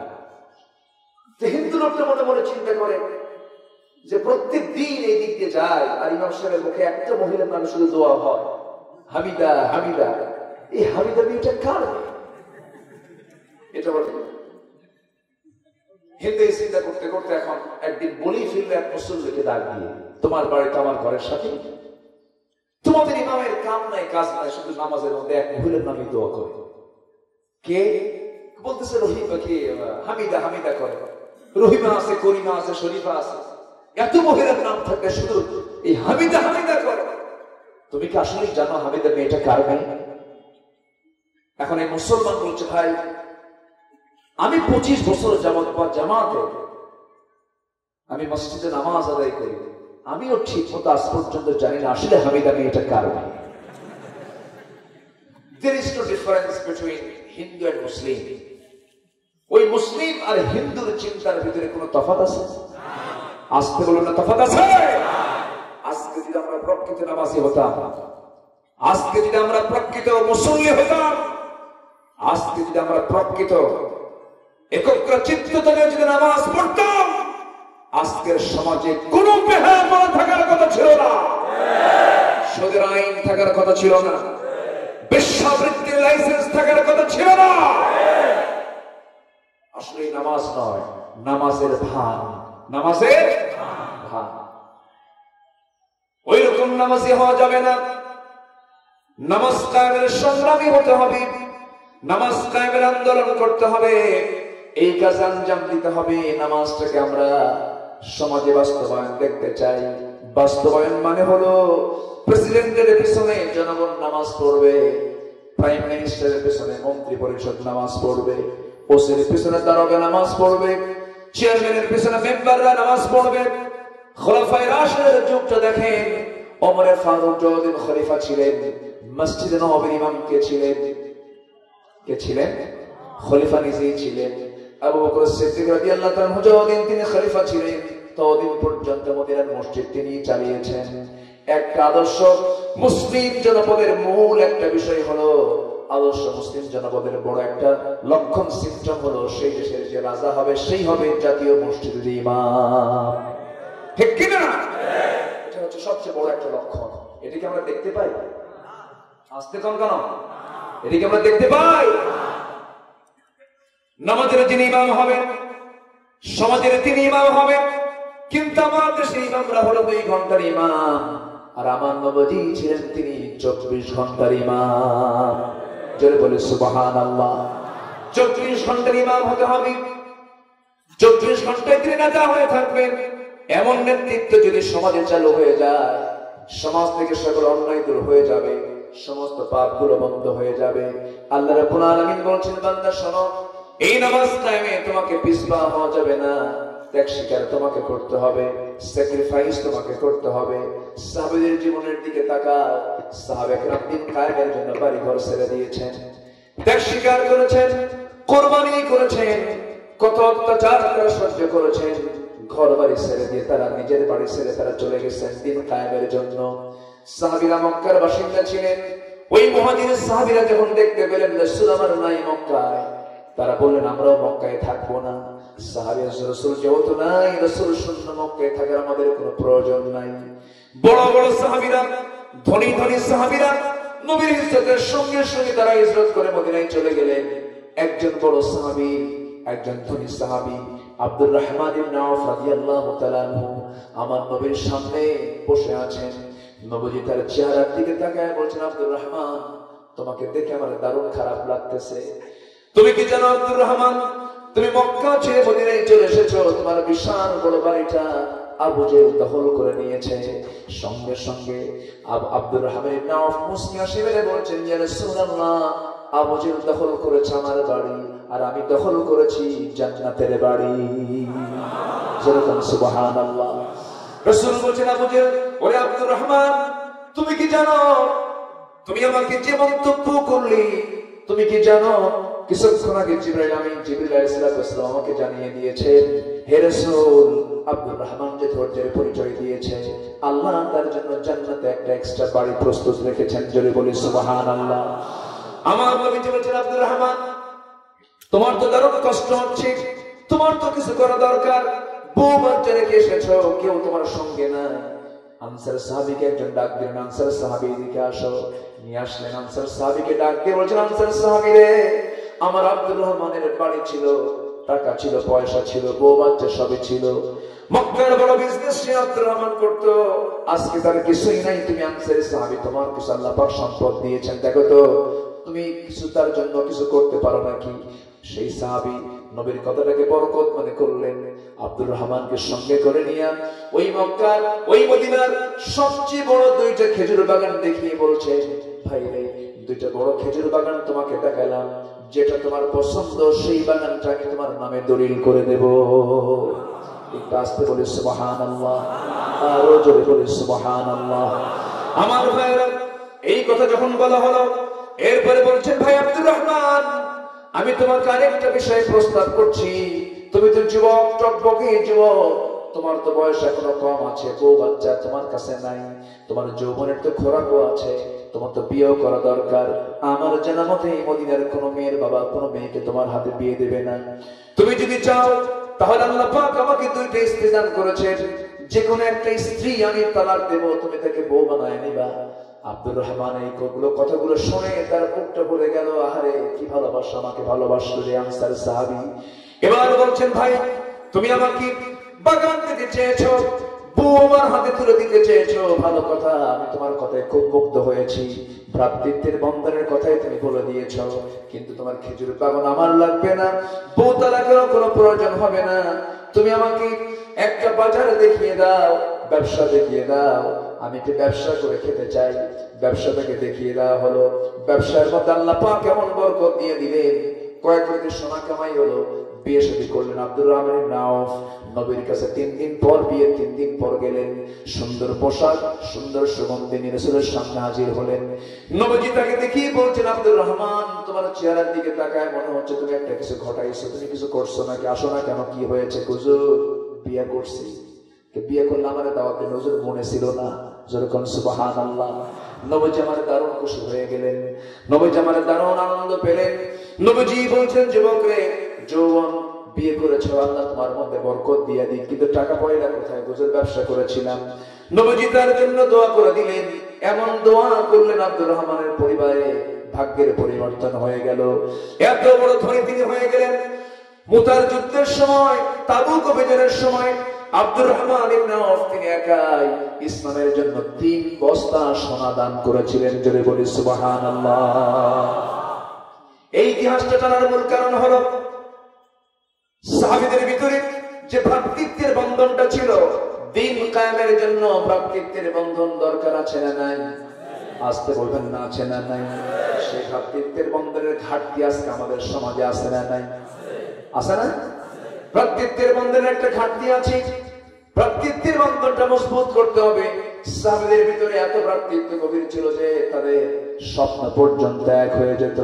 আমার নবীজি ইন্তেকাল করেছেন, ইন্তেকালে কিছুদিন পর, বেশ কিছু পরে, আমার নবীজির বিদায়ের বেশ কিছু পরে দ্বিতীয় খলিফার আমলে হযরত আলী বিছানায় ঘুমাচ্ছিলেন রাত্রেবেলা। গভীর রাত্রিতে স্বপ্নের মধ্যে তিনি দেখতে পেলেন আমার নবীজি তার দরজার সামনে দাঁড়ানো। আস্তে আস্তে করে হেঁটে এসে হযরত আলী বলেন, আমার শিয়রে তিনি বসলেন। আমাকে লক্ষ্য করে, হযরত আলীকে লক্ষ্য করে রাসূল বলেন, আলী, বেশ কিছুদিন হলে তোমার সঙ্গে দেখা হয় না, আজকে তোমার সঙ্গে আমি দেখা করতে এসেছি। আলী মুখটা ফাঁকা করো, মুখটা ফাঁকা করলেন। 3 চাঁদ বলে একটা খেজুর তিনি ব্যাগ থেকে বের করলেন। একটা খেজুর তিনি করলেন কি, আলীর মুখে তুলে দিলেন, বিসমিল্লাহ বললেন। হযরত আলী বিসমিল্লাহ বলে তিনি স্বপ্নের মধ্যে খাওয়া শুরু করলেন। খাওয়া শেষ হতে না হতে তার ঘুমটা ভেঙে গেল। ঘুম থেকে জাগা পেয়ে আলী দেখেন তার জিহ্বার ভিতরে তাজা খেজুরের স্বাদ ফুটে উঠেছে। আসতে বলি সুবহানাল্লাহ, আরো জোরে সুবহানাল্লাহ। আমার বন্ধুগণ, হযরত আলী রাদিয়াল্লাহু তাআলা আবেগ আপ্লুত হয়ে পড়লেন, ওযু বানালেন, নামাজে দাঁড়ালেন, আল্লাহর কাছে চোখের পানি ফেলে ফেলে কাঁদলেন। ফজর নামাজের ওয়াক্ত চলে এলো। মসজিদের দিকে রওনা করলেন। প্রথম কাতারে জায়গা নাই, দ্বিতীয় কাতারে জায়গা নাই, কারণ সেই সময় আমাদের কম্পিটিশন হতো, যে আগে যেত সে প্রথম কাতারে বসে যেত। হযরত আলী তিনি প্রথম কাতার, দ্বিতীয় কাতার পেলেন না, তৃতীয় কাতারে ঠিক মাঝখানে দাঁড়ানো ওমর ফারুক রাদিয়াল্লাহু তাআলা নামাজ শুরু করেছেন। নামাজ পড়ে সালাম ফেরার পর তিনি বসে বেশিক্ষণ থাকলেন না, নামাজ শেষ করে তিনি দাঁড়ায় গেলেন। পাশে দেখলেন এক টপলা খেজুর কে যেন হাদিয়া স্বরূপ নিয়ে এসেছে। সেই খেজুর চাঁদের মধ্যে নিয়ে হযরত ওমর ফারুক নিজেই তিনি বিতরণ করা শুরু করলেন, কাউকে দায়িত্ব দিলেন না। প্রথম কাতারে সবার হাতে হাতে 2টা 3টা 4টা করে খেজুর দিয়ে যান। দ্বিতীয় কাতারে তাই করলেন। তৃতীয় কাতারে হযরত আলী আগের জনকে পর্যন্ত তিনি 2টা না 3টা খেজুর তার হাতের মধ্যে দিলেন। কিন্তু আলীর সামনে যখন আসলেন, হযরত আলীকে সামনে রেখে ওমর ফারুক বলছেন, আলী মুখটা ফাঁকা করো। মুখটা তিনি ফাঁকা করলেন। অনেকগুলো খেজুর থেকে, অবশিষ্ট খেজুর থেকে মাত্র একটা খেজুর হাতের মধ্যে নিয়ে 3 আঙ্গুলে তুলে বলছেন, আলী মুখটা ফাঁকা করো। তিনি মুখটা ফাঁকা করলেন, একটা খেজুর তার মুখের মধ্যে তুলে দিলেন। হযরত আলী খাচ্ছিলেন আর মুস্কি মুস্কি হাসি মেরে বলছেন, ভাই ওমর, আরো তো খেজুর আছে, সবাইকে 2-3টা করে দিলেন, আপনি আমাকে একটা দিলেন কেন? হযরত ওমর ফারুক এবার আবেগটা ধরে রাখতে পারলেন না, কেঁদে কেঁদে বলছেন, ভাই আলী, গত রাত্রে রাসূল তোমার কাছে আসছিলেন, তোমাকে একটা খেজুর খাওয়া দিয়েছেন, এর চাইতে রাসূল যদি 2টা খেজুর খাওয়া দিতেন তাই খাওয়া দিতাম। রাসূল যেহেতু দেন নাই, আমি তোমাকে তা দিতে পারবো না। জোরে কোন সুবহানাল্লাহ। কি মুহাব্বত ছিল, কি ভ্রাতৃত্ব ছিল, স্বপ্ন পর্যন্ত এক হয়ে যেত। এই ভ্রাতৃত্বের বন্ধনটা আমাদেরকে আবার অটুট করতে হবে। নামাজ কায়েমের জন্য ভ্রাতৃত্বের দরকার আছে না নাই? মুহাব্বতের প্রয়োজন আছে না নাই? সংগঠিত হওয়ার দরকার আছে না নাই? সংঘবদ্ধতার দরকার আছে না নাই? কেউ বিপদে পড়লে বিপদে এগিয়ে যাওয়ার দরকার আছে না নাই? এগিয়ে যেতে হবে, এগিয়ে আসতে হবে। আমার ভাইরা, বিপদ আসলে, মুসিবত আসবে, হতাশ হওয়া যাবে না, টিকিয়ে থাকতে হবে দিনের উপরে। ঈমানটা জলাঞ্জলি দেওয়া যাবে না, ঈমানকে ধ্বংসের দিকে ঠেলে দেওয়া যাবে না। সাহাবে কেরামের জীবনে কত বিপদ আসছে। রাসূল যখন মদিনার বাসিন্দা, রাসূল যখন মদিনায় তিনি বসবাস করেন, এমন একটা সময় একজন সাহাবী মদিনা থেকে এবং মক্কা থেকে মাঝামাঝি একটা অঞ্চল, সেই অঞ্চলের একজন সাহাবী আল্লাহওয়ালা, আল্লাহর এক কাছের গোলাম, আল্লাহর পছন্দের বান্দা, সেই বান্দা কালিমা পড়ে মুসলমান হয়ে গেছেন। এই সংবাদটা সবাই জানে না, হঠাৎ করে চাচার কানে চলে গেছে। সেই চাচা যখন জানতে পেরেছে ভাতিজা ইসলাম কবুল করে নিয়েছে, ইসলাম কবুল করার কথা শোনা মাত্রই চাচা ভাতিজাকে তলব করে ডাক দিয়ে বলছে, তোর বাপ মারা গেছে জন্মের আগে, তোর জন্মের আগে তোর বাপ পড়ে গেল, এতিম হয়ে জন্ম নিয়েছিস, তোকে বড় করেছি, টাকা পয়সা দিয়ে অনেক বড় তোকে করেছি, আমি শুনলাম তুই নাকি দ্বীন গ্রহণ করেছিস, ইসলাম কবুল করেছিস। এই কথা বলা মাত্রই ভাতিজার সামনে দাঁড়ায়া মুস্কি হাসি মেরে বলছে, চাচা আপনি আমাকে এমন করে প্রশ্ন করেন কেন? এমন করে বলার দরকার নাই। আকাশের সূর্যোদয় যেমন সত্য, আল্লাহর দ্বীন গ্রহণ করা আমার জন্য তেমনই সত্য। জোরে কোন সুবহানাল্লাহ। এখন বলে ফেলতেছে, চাচা বলতেছে, ভাতিজা তুই আমাকে এরকম চ্যালেঞ্জ দিলি, তুই কি জানিস দ্বীন গ্রহণের রেজাল্ট কি হতে পারে? কি হবে চাচা আপনি বলেন। সমস্ত সম্পত্তি জোরপূর্বক তোর থেকে আমি নিয়ে নেব।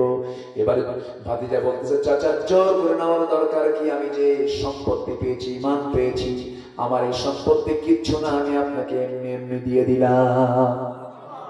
একটু আসতে কম সুবহানাল্লাহ, জোরে বলে সুবহানাল্লাহ। চাচা আশ্চর্য, চাচা বলে এটা কেমন, কি এমন? এর মধ্যে শক্তি আছে, দুনিয়ার সমস্ত সম্পদকে সে তুচ্ছ মনে করছে। বলা হলো, তুই কি সত্যি আমার বাপদাদার ধর্মের চুটকানি মারলি কি? না, মহাসত্য। পৃথিবীর সকল দিন মিথ্যা, একমাত্র দিন সত্য। কার দিন? আসতে বলবেন না, কার দিন? সঙ্গে সঙ্গে বলা হলো, তুই কি জানিস এর চার ভয়াবহ রূপ হতে পারে? এবার ভাতিজা বলছে, চাচা ভয়াবহ রূপ আর কি হতে পারে? এই জীবনটা চলে যাবে তো, কোনো দুঃখ করি না। জোরে বলে সুবহানাল্লাহ, জোরে বলে সুবহানাল্লাহ। এই কথা শুনে চাচা খেপে গিয়ে থাপ্পড় মেরে জমিনে ফেলে দিয়ে বলছে, তোর গায়ের জামা পর্যন্ত আজকে খুলে নেব। চাচা খুলে দাও। বোতাম খুলে খুলে জামা চাচার সামনে হাজির করে দিলেন। এবার বলছে, তোর লুঙ্গিটা খুলে দে। লুঙ্গিটাও তিনি খুলে দিলেন। সম্পূর্ণ উলঙ্গ করে চাচাটাকে দরবার থেকে বের করে দিয়েছে। আস্তে করে তিনি সেখান থেকে বের হয়ে কেঁদে কেঁদে মার সামনে গিয়ে দাঁড়িয়ে বলছে, মা, আমি শুধু ইসলাম কবুল করেছি, এরপর আমি টিকে থাকতে চেয়েছি। আমার চাচা চেষ্টা করেছে দিন থেকে বের করে নেবার জন্য, পারে নাই। আমি লুঙ্গি পর্যন্ত আমি খুলে দিয়েছি চাচার সামনে। মা, আমার দিকে তাকাইও না, একটা কাপড় কি দেওয়া যায় মা? ছোট্ট একটা চাদর দাও, আমি সতর্কটা ঢাকবো। দুনিয়ার সব দরবার আমি ছাড়লেও আমার নবীর দরবার আমি ছাড়বো না। জোরে বলে সুবহানাল্লাহ। ছোট্ট একটা চাদর মা তার হাতে দিলে। সেই মুজাহিদ সাহাবী, সেই শহীদ সাহাবী, ইয়াং সাহাবী ছোট্ট একটা চাদর দিয়ে কোন মতো তিনি তার সতর্কটা ডেকে নিয়ে চলে গেছে। ভোর সকালবেলা, শীতকাল চলছিল, প্রচন্ড শীতের ভিতরে থরথর করে কাঁপতে কাঁপতে শূন্য দেহে কোন মতো সতর্কটা ডেকে নিয়ে নবীজির দরজার কাছে গিয়ে ফজরের পর পর দরজায় কোরআন ছিলেন। আমার নবীজি দরজা খুলে দেখেন কে যেন সামনে দাঁড়ানো, গায়ে কাপড় চোপড় নাই। রাসূল বলছেন, যুবক রে, সকালবেলা তুমি এই জায়গায় এই অবস্থায় কেন, কি হয়েছে তোমার? যুবক বলতেছে, ইয়া রাসূলুল্লাহ, দিন গ্রহণ করেছি বলে আজকে আমার এই অবস্থা, কি হয়েছে তোমার? আমার চাচা বাড়ি থেকে বের করে দিয়েছে, আমার গায়ের কাপড় চোপড় গুলো খুলে খুলে নিয়েছে, আমি সব দিতে প্রস্তুত হুজুর, কিন্তু আল্লাহর দিন থেকে আমি এক চুল পরিমাণ নড়ি নাই। আমার নবীজি বলেন, একটু থামো। ভিতরে গেলে, ভিতরে যাওয়ার পরে দুইটা সুন্দর জুব্বা, নবীজির ব্যবহৃত জুব্বা বের করলেন। বের করে বাইরে এসে বলছেন, ও যুবক, তোমার নামটা কি? আব্দুল উজ্জা। রাসূল বলছেন, বান্দার নাম কখনো উজ্জা হতে পারে না, বান্দার নাম হবে আব্দুল্লাহ। তোমার নাম আজকে থেকে আব্দুল্লাহ বলে দিলাম। তোমার চাচা তোমাকে বস্ত্রহীন করেছে, উলঙ্গ করে বাড়ি থেকে বের করে দিয়েছে, নবীজি তোমার গায়ে কাপড় তুলে দিল। জোরে কোন সুবহানাল্লাহ। দারুণ খুশি হলেন সেই যুবক, দারুণ খুশি হলেন, কিন্তু তার দুনিয়ার সমস্ত সম্পত্তি গুলো সব সিজ করে নিয়েছে, এরপরও তার মনটা খুশি। আমার নবীজি তার হাতে কোরআনটা তুলে দিলেন, বললেন, ও সাহাবী, যাও কোরআন তেলাওয়াত করো। এবার বলছেন, রাসূল, ও সাহাবী, ও আব্দুল্লাহ, আমি তোমার জন্য একটা দোয়া করে দিচ্ছি। সেই দোয়াটা হলো, আল্লাহ যেন তোমার জান এবং মাল কাফেরদের জন্য আল্লাহ যেন হারাম করে দেন, তোমার জান মাল যেন হারাম হয়ে যায় কাফেরদের জন্য। আব্দুল্লাহর মন খারাপ হয়ে গেল। আব্দুল্লাহ বলছেন, ইয়া রাসূলুল্লাহ, আপনি আমার জন্য এমন দোয়া করেন কেন? আপনি তো আমার জন্য উল্টা দোয়া করলেন। আমার সারা জীবনের মনের বাসনা হলো আমি যেন শহীদ হয়ে আল্লাহর সামনে যেন হাজির হতে পারি, দিন কায়েমের সংগ্রাম করে করে যেন দুনিয়া থেকে বিদায় হতে পারি। আপনি আমার জন্য এমন করে আমার জন্য উল্টা দোয়া করলেন কেন? আমি তো শহীদ হতে চাই।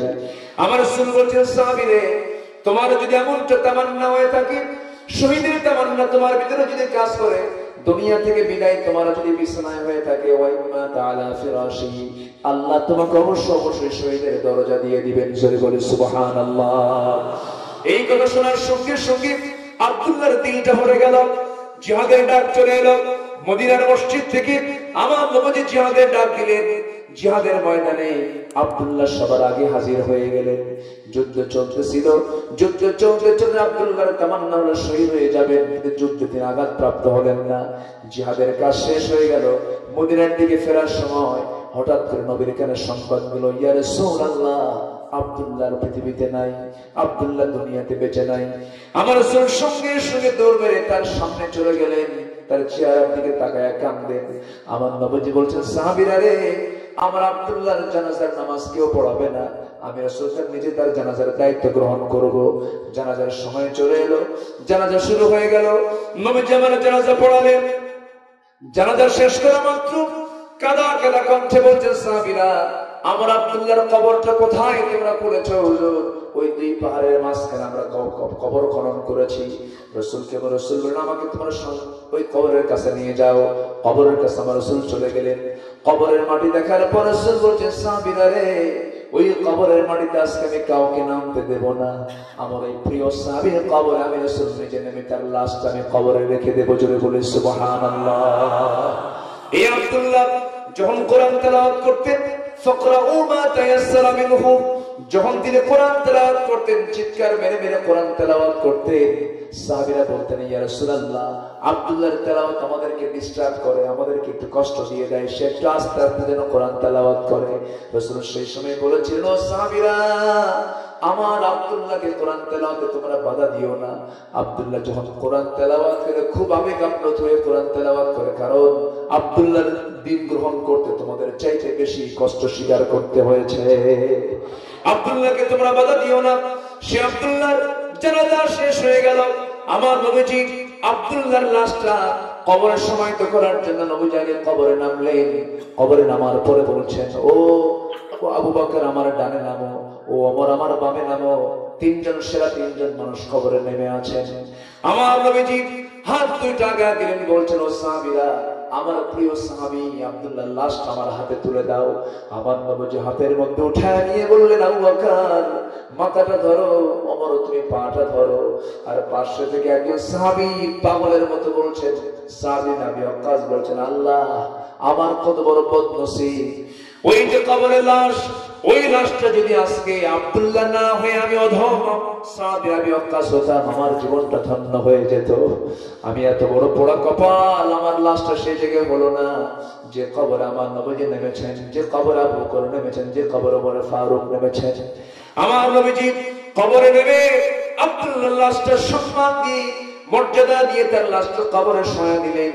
কবরে নামার পরে আমার নবীজি তার বুকের উপরে হাতটা রেখে আকাশের দিকে তাকায় তাকায় বারবার বলছেন, আল্লাহ এই মুহূর্ত পর্যন্ত আমি আব্দুল্লাহর উপরে রাজি আছি, সন্তুষ্ট আছি, মেহেরবানি করে আমি আর আব্দুল্লাহকে তুমি আল্লাহ মাফ করে দাও। জোরে কোন সুবহানাল্লাহ, আরো জোরে বলি সুবহানাল্লাহ। আমার ভাইয়ের এই জন্য এই জীবনটাকে আমরা কাজে লাগাবো, জোরে বলি ইনশাআল্লাহ।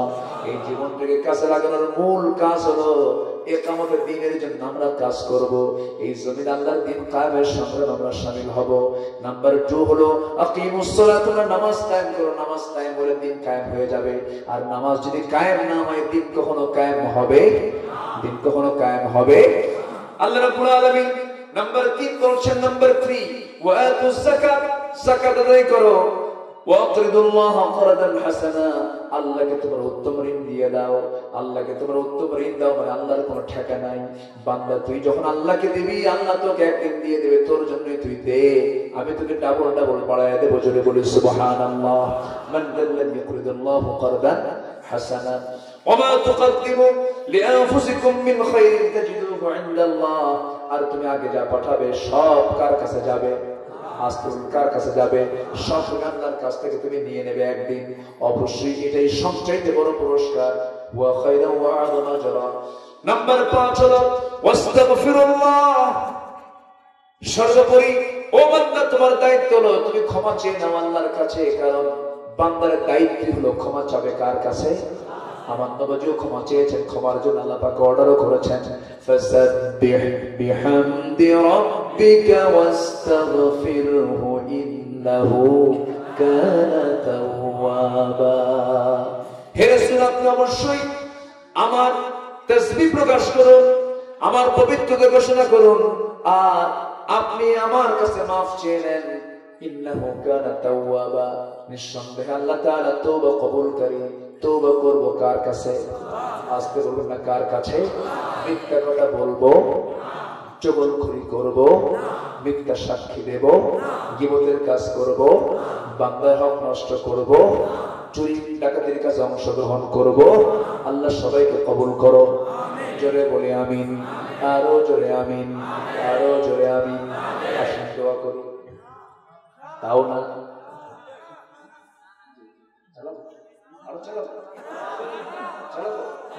চালাবো, চলো করু।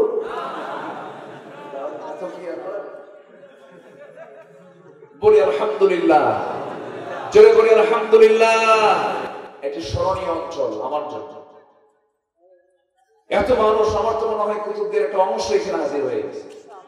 বলি আলহামদুলিল্লাহ, আরো জোরে বলি আলহামদুলিল্লাহ।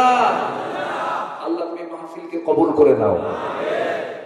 এই মাহফিলের কমিটির সমস্ত মেম্বারকে তুমি আল্লাহ কবুল করে নাও। অনেক মা আজকে মাহফিলে এসেছেন, মারা মাহফিলে উপস্থিত হয়েছে। বলি আলহামদুলিল্লাহ। আল্লাহ তুমি মাদের অংশগ্রহণকে কবুল করে নাও। আমরা এই 5টি কাজ। নাম্বার 5 হলো আস্তাগফিরুল্লাহ, আমরা ক্ষমা চেয়ে নেব কার কাছে? আল্লাহর কাছে। জীবনের সকল জায়গায় ক্ষমা চাবো, সব জায়গায়। আমার নবীর কোনো পাপ ছিল না, এরপর তিনি ক্ষমা চেয়েছেন কার কাছে? আল্লাহর কাছে তিনি ক্ষমা চেয়ে নিয়েছেন। বান্দার কাজই হচ্ছে ক্ষমা চেয়ে নেওয়া। বান্দার কাজ ক্ষমা চাওয়া আল্লাহর কাছে। আল্লাহর দায়িত্ব হলো বান্দাকে ক্ষমা করে দেওয়া। আল্লাহ বলছেন 5টা কাজ করবা, ইন্নাল্লাহা গফুরুর রহিম, আমি তোমাকে মাফ করব, আমি তোমাকে রহমত দিয়ে ধন্য করব। জোরে বলি সুবহানাল্লাহ, জোরে বলি সুবহানাল্লাহ। তবে আমাদের যে ঈমান, আমরা যে ঈমান এনেছি, ঈমানের কিছু দুর্বলতা আছে না নাই? আসতে বলবেন না, আছে না নাই? আবার আমার জীবন দুর্বল হয়েছে, কিছু আলামতও আছে এবং কিছু চিকিৎসাও আছে। চিকিৎসা করার দরকার আছে না নাই? সবচেয়ে বড় চিকিৎসা হবে কোন কিতাব দিয়া? কোরআন দিয়ে চিকিৎসা হবে। এই জন্য আমরা কোরআনটা শিখবো। জোরে বলি ইনশাআল্লাহ। যেহেতু ঈমান দুর্বলতার কিছু লক্ষণ আছে। নাম্বার 1 হলো পাপ কাজে লিপ্ত হওয়া। ঈমানদার পাপ কাজে লিপ্ত হলে ঈমান কি হয়? কি হয়? দুর্বল হয়। অন্তর কঠিন হয়ে যাওয়া, অন্তর কঠিন হয়ে যাওয়া, চোখ দিয়ে পানি আসে না, রূঢ় আচরণ করে, এটি ঈমান দুর্বলতার লক্ষণ। মজবুত ভাবে ইবাদত না করা, ইবাদতে অলসতা করা, জোহরটা আসরের সঙ্গে লাগানো, সামাজিক ভাবে মানুষকে অবমূল্যায়ন করা, এই যে একটা অলসতা, বিভিন্ন ধরনের দিকগুলো আছে। আচ্ছা, অন্তরের সংকীর্ণতা অনুভব করা, কোরআনের আয়াত, আল্লাহর আদেশ নিষেধ, আযাব গজব, কিয়ামতের বিবরণ শুনে প্রভাবিত না হওয়া। দেখেন না, এরকম লোক আছে না নাই বলেন তো? প্রভাবিত তো হয় না। মাহফিল বন্ধ করা যায় কেমনে ষড়যন্ত্র করে। ওই সমস্ত রক্তের মধ্যে রয়েছে আবু জেহেলের রক্ত লুকানো, আছে না নাই? এরপর আল্লাহর জিকির আজকার, দোয়া ইত্যাদির ব্যাপারে অমনোযোগী হওয়া, আল্লাহর বিধান লঙ্ঘিত হতে দেখলে মনে রাগ অথবা কোনো গোস্বা সৃষ্টি না হওয়া, আল্লাহর আইনের বিরুদ্ধে কোনো কথা হচ্ছে অথচ সে চুপ করে বসে থাকে, ভাবতে হবে ওর ঈমানটা মরে গেছে, ওর ঈমানটা কি হয়ে গেছে? মরে গেছে। এরপর লোক সমাজে নিজেকে প্রকাশের জন্য মনোবাসনা সৃষ্টি করা, লোক সমাজে যেন আমার একটা পরিচিতি আসে, এগুলো ঈমানি দুর্বলতা। এগুলো লোক মনে সমাজে নাই, সমাজ এগুলো লোক আসে না নাই বলেন তো? দেখেন নির্বাচন যখন চলে আসে, ঈদের সময় যখন চলে আসে, বিশাল বড় ব্যানার ফেস্টুন বানায়া আসসালামু আলাইকুম ওয়া রাহমাতুল্লাহ, যা আছে সব দিয়া যায়, আছে না নাই বলেন তো? ডিসপ্লে করা। আচ্ছা, এরপরে কৃপণতা, যার মধ্যে লক্ষ্য করা যাবে, ভাবতে হবে তার ঈমানি দুর্বলতা চলে এসেছে। এমন কিছু কথা বলা যা সে নিজে আমল করে না, সুন্দর সুন্দর কথা বলে আমল করে না, এটি কিসের দুর্বলতা? ঈমানের দুর্বলতা। তারপরে বন্ধুত্বের সম্পর্ক নষ্ট করা, বিপদ আপদ মুসিবত এগুলো আসলে ঘাবড়ে যাওয়া, এটা উচিত না। এগুলো ঈমানের দুর্বলতার লক্ষণ। আচ্ছা, এগুলোর কারণটা কি? কারণ হচ্ছে দীর্ঘ সময় ঈমানি পরিবেশ থেকে দূরে থাকা, সৎ আদর্শবান অনুসরণীয় মানুষের সংস্রব থেকে দূরে থাকা, দ্বীনের ইলম অন্বেষণ থেকে দূরে থাকা, পাপ পঙ্কিল পরিবেশে বসবাস করা। আমরা যে দেশের নাগরিক, এখন পাপ করার তো পরিবেশ নাই। আসতে কম কেন? পাপ করার পরিবেশ আছে না নাই? ধন দৌলত, সন্তান সন্ততি, স্ত্রী পরিবার, এগুলো নিয়ামত, কিন্তু সবচেয়ে বড় নিয়ামত হলো ঈমান। সবচেয়ে বড় নিয়ামত কি? ঈমান। সুদীর্ঘ আশা, এই দুনিয়াতে দীর্ঘ আশা করবো না আখিরাতে দীর্ঘ আশা করবো? আচ্ছা, অতিরিক্ত পানাহার, দেখবেন কিছু কিছু লোক এমন খাওয়া খায়, সারেন্দুল কপাল বান্ধে সব পেট, এরকম লোক কিছু আসে না নেই বলেন তো? আচ্ছা, এগুলো ঈমানি দুর্বলতার কারণ। আর এগুলোর চিকিৎসা হচ্ছে, 1 নম্বর চিকিৎসা হলো, আজকের যে পয়েন্ট আমি 5টা বলেছি, এর মধ্যে 1 নম্বর পয়েন্ট হলো সমস্ত ঈমানের দুর্বলতার সবকিছু দিক দূর হয়ে যাবে। 1 নম্বর ট্রিটমেন্ট হলো কোরআনটাকে নিয়মিত আমাদের চর্চা করা। আমরা করবো, জোরে বলি ইনশাআল্লাহ। আল্লাহ আপনি সবাইকে বোঝার তৌফিক দিয়ে দাও। জোরে বলি আল্লাহুম্মা আমিন, আরো জোরে আল্লাহুম্মা আমিন।